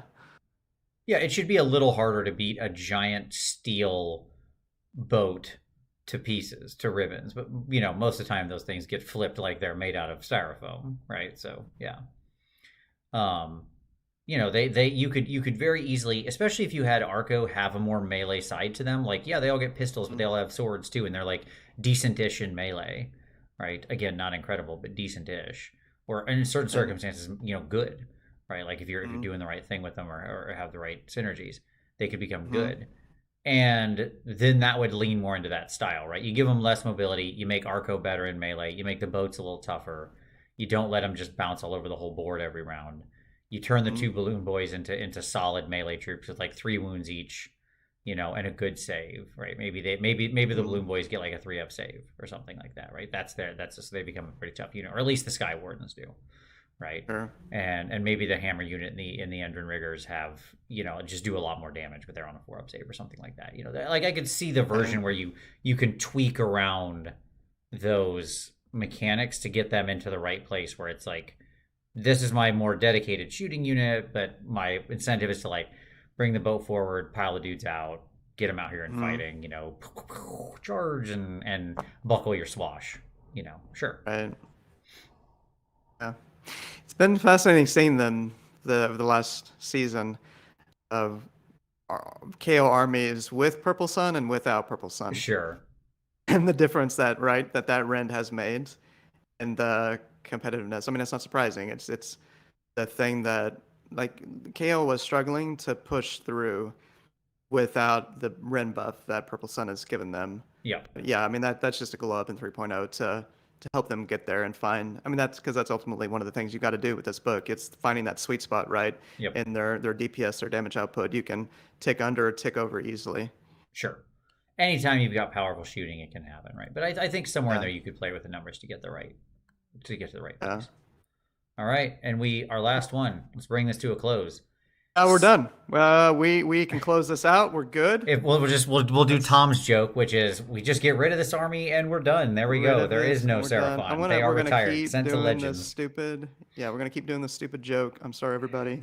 Keep your comments coming about how much you hate this. As I said to somebody, the hate is sincere and genuine. Absolutely. And by the way, Beefy Crunch said give a charge bonus in your turn while making Arcos charge out of a boat. Love it. Absolutely. Cool. Making them good. Okay. Seraphon. So, step 1, do Seraphon feel like they should? I guess is the answer. This is such a huge army with so many war scrolls. So much of it is old. This I could see potentially being like a redesign book where they actually do redesign a bunch of the kits, Uh, It's summer 2023. yes. Gonna get a number of we're gonna get a refresh, I think, on It, this it faction. this could very well happen. And like I see it as entirely possible for a major part of this range to get refreshed. They love these stupid lizards. I don't know why, but here we are. Um, I'm glad to have you on the team, Vince. Thank you. sure. I mean, I say that I have a Seraphon army. It's a pretty big one too. But okay, the number one most important thing we can do with Seraphon, like jokes aside, the number one most important thing we can do with Seraphon is jettison the insane complexity of this army. This army has rules on top of rules on top of rules on top of rules. Good God. It is insane. For like no reason. Why is it like this? Okay. Why am I like this is so overcooked? And I don't even mean like bent good. I just mean overcooked like it's got too many choice points. Too many things you're deciding every round and doing and remembering and all of that. Right? And so like number one is cut it down to be like way more simple in its implementation of the thing. That's number one. If there's like any book that needs the 3.0 simplified rules treatment, boy is it these guys. Okay. And and then just from there, I'm not sure exactly what I would do to balance this out because we have this challenge where we're going to have a lot of units competing in the same role. Sure. You have so many heroes, so many foot units, so many monsters. It's just a lot, right?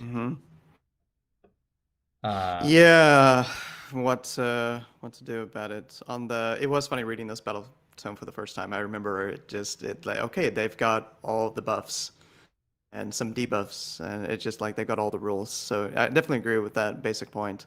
It's a little too much. I know there are a lot of players who love complexity. We talked about Benjamin Sava, that wonderful tweet that he sent out years ago, whenever it was, on his enjoyment of Luminous complexity. But anyway, sure. Is it so? Yeah, I mean, maybe they do pare down some of these kits. We will get, because as we know, a lot of this is quite old. There's a lot of resin, sure, in the Seraphon line right now. So maybe we'll get that treatment, and then some new plastic kits to update some things.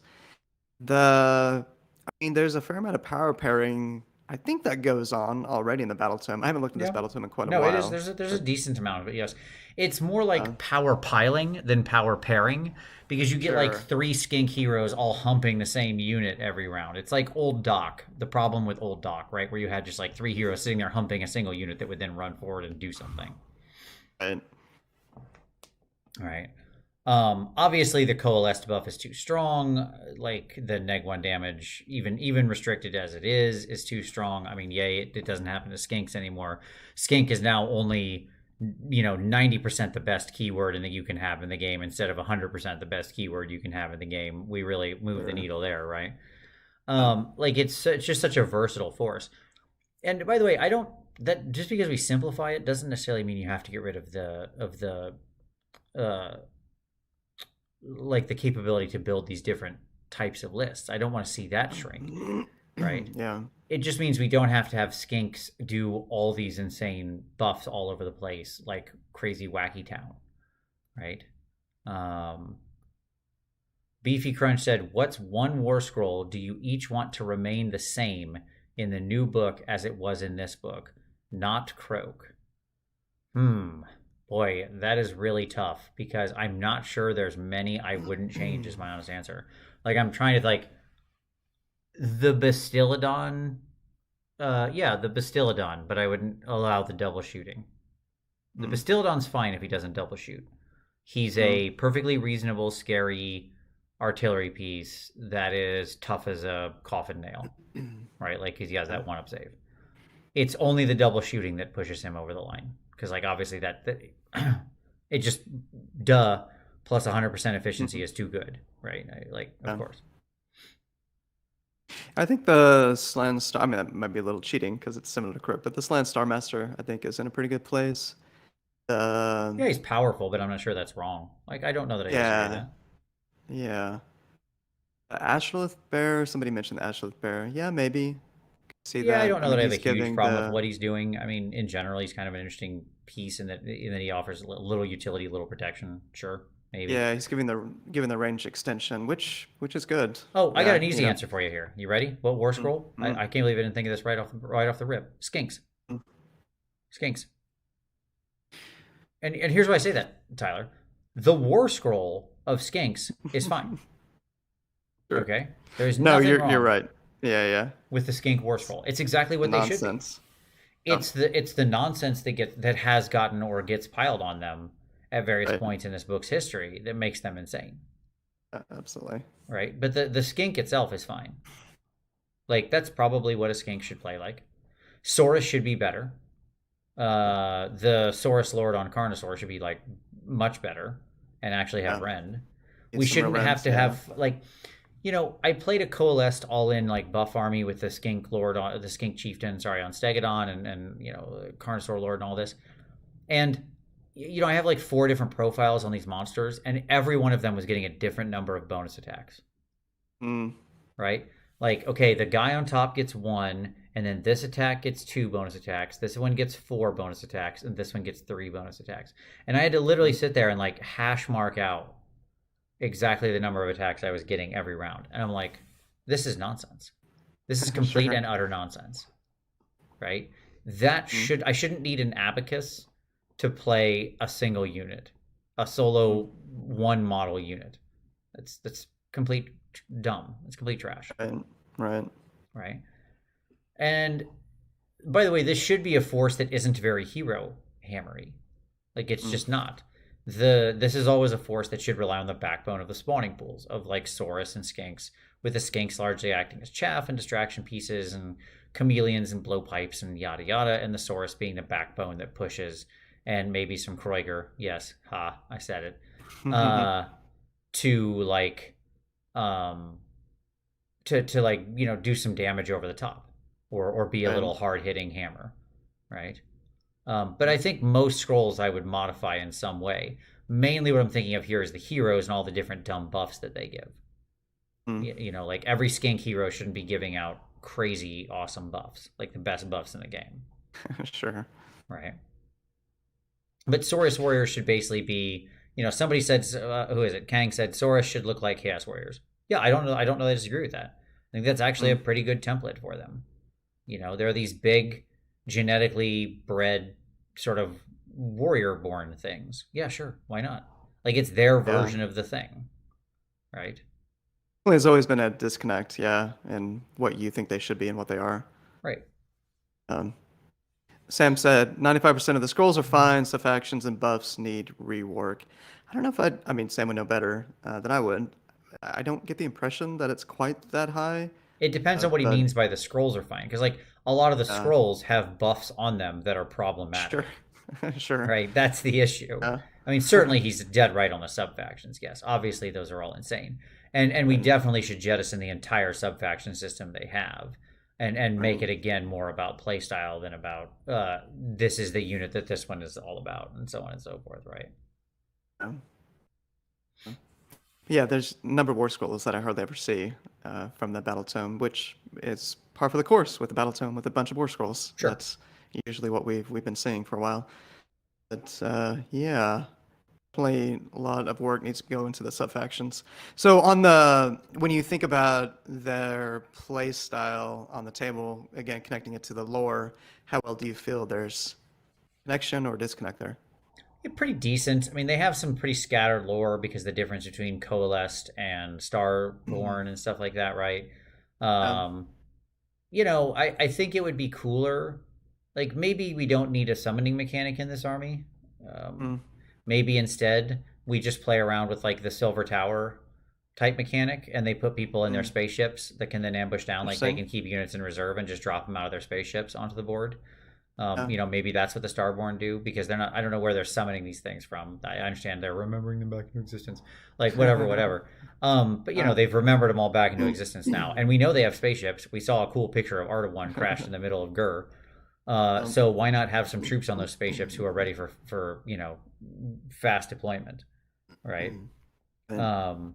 So like, yeah, just you could get rid of the whole summoning sub mechanic and just have them dropping things from a spaceship. The Coalesce are just kind of angry dinosaurs that are here and have gone more feral and stuff like that. I don't think the Coalesce Starborn distinction is bad. It's a little bit like, it's been a little bit retconned, but that's okay. Lots of lore is retconned. It doesn't necessarily make it bad. It just means that like we need I don't know what to say, like a way to kind of express it without being broken, and changing the summoning and getting rid of the -1 damage feels like the correct way to do that. Yeah, definitely. Kang, the new slaves, actually, it's giving me hope for the next Seraphon tome. They're like mirrors of one another. Yeah, I could see that. Looking at, I mean, they're both large model ranges, and yeah, it feels like Seraphon would be amenable to enabling multiple playstyles, through thoughtful development of these sub-factions. The way that, yeah, I mean, not all of the slaves are bangers with their sub-factions, but most of them are. Yeah. Are pretty good, so. And again, those feel like the right kind of design. I don't disagree. I think you could use S2D as a template for this, right? By the way, Cygnus Maximus, beam me down, SCO-T, SCO, SKO''TI. Holy crap, that cracked me up right there. That's really good. Yeah, I think you're dead on. I think honestly, if you just sort of lifted the concepts, a lot of the sort of concepts and breakdowns of the way units work, that would be, maybe you do a little less of like the, S2D has the marks and is very, very, very, very focused on independent operators. I'm not sure that's the same trick here. There is definitely some need for the synergy here. The Force thematically does work through some amount of synergy through having the leaders command their troops in a pretty active way. And so I think you could probably find a pretty good middle ground there, where it's just kind of expressed through one straightforward mechanic of buffs instead of 3 different layers of it, right? Sure. and I think maybe the way you could do that is, again, if you up the Source War Scroll and make it better and get rid of all the stupid skink layering, I think then instead you could have sort of tilting buffs, that like a tilting buff you can kind of push around each turn to make your units lean into a certain way they want to act as you're activating the feral instincts of these things, right? Because that's kind of the concept, is that the Salon can really not mind control them, but sort of, he sort of has good command of these things, right? They respond to his will. And so he can kind of tap into it every round, giving them a little, like pushing them to be in one general direction or the other. And so it's kind of a thing you can set during your turn, and then they get some kind of bonus. And just make it a blanket thing that can apply to different troops. Yeah, that's cool. Yeah, but not the other heroes or maybe big monsters of a certain type or something like that. Like your old one on Carnosaur doesn't get that bonus because he's obviously in charge of himself, right? He's sure. Like he's at this point good. He's on his own to be independent, that kind of thing. Manny said, sorry, I was just recovering again from the abomination of that Kroiger pronouncement. See, when you type it, Manny, it just makes me say it again. Okay.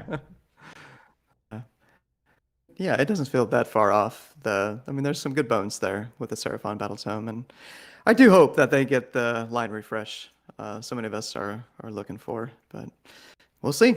There's been so many little, with the new Croak model, just so many things, right, that we're seeing. The new little lizards that have come out, Seraphon. Yeah, exactly. Like what's in that second Warcry box set, and Croak. It's obvious that the sculptors have a bead on doing incredible versions of these, so I think it could be there. And you know what? It's fine that the Seraphon would get their entire refresh before the Skaven would. It just means ours will be twice as awesome when it comes. It's all fine. Sure. Indeed. Yeah. All right. The fairest army in Warhammer. Yep. Skaven, the most fair army in Warhammer. You got it. Uh-huh. All right, folks. Well, there you go. Hey, what did we miss? What would you do? What are your ideas that we didn't say? Drop those down in the comments. As always, don't forget to hit like. It helps other people find the show and the channel, and we really appreciate it. We're on the journey to 100,000 here. I hope we can do it. So all the likes and all the subs obviously help out. Sub if you haven't already. We're here every week, of course. If you want to support the channel, there's a Patreon down below where you can join up, focus on hobby and review and taking your next step on your hobby journey. There's a merch store down there. If you're looking for those, those great Christmas gifts, Team Tyler or Team Tom shirt is, I hear, #1 on most kids' Christmas lists this year. So, check them out. That always helps. But as always, we thank you so much for watching. And as always, we'll see you next Wednesday.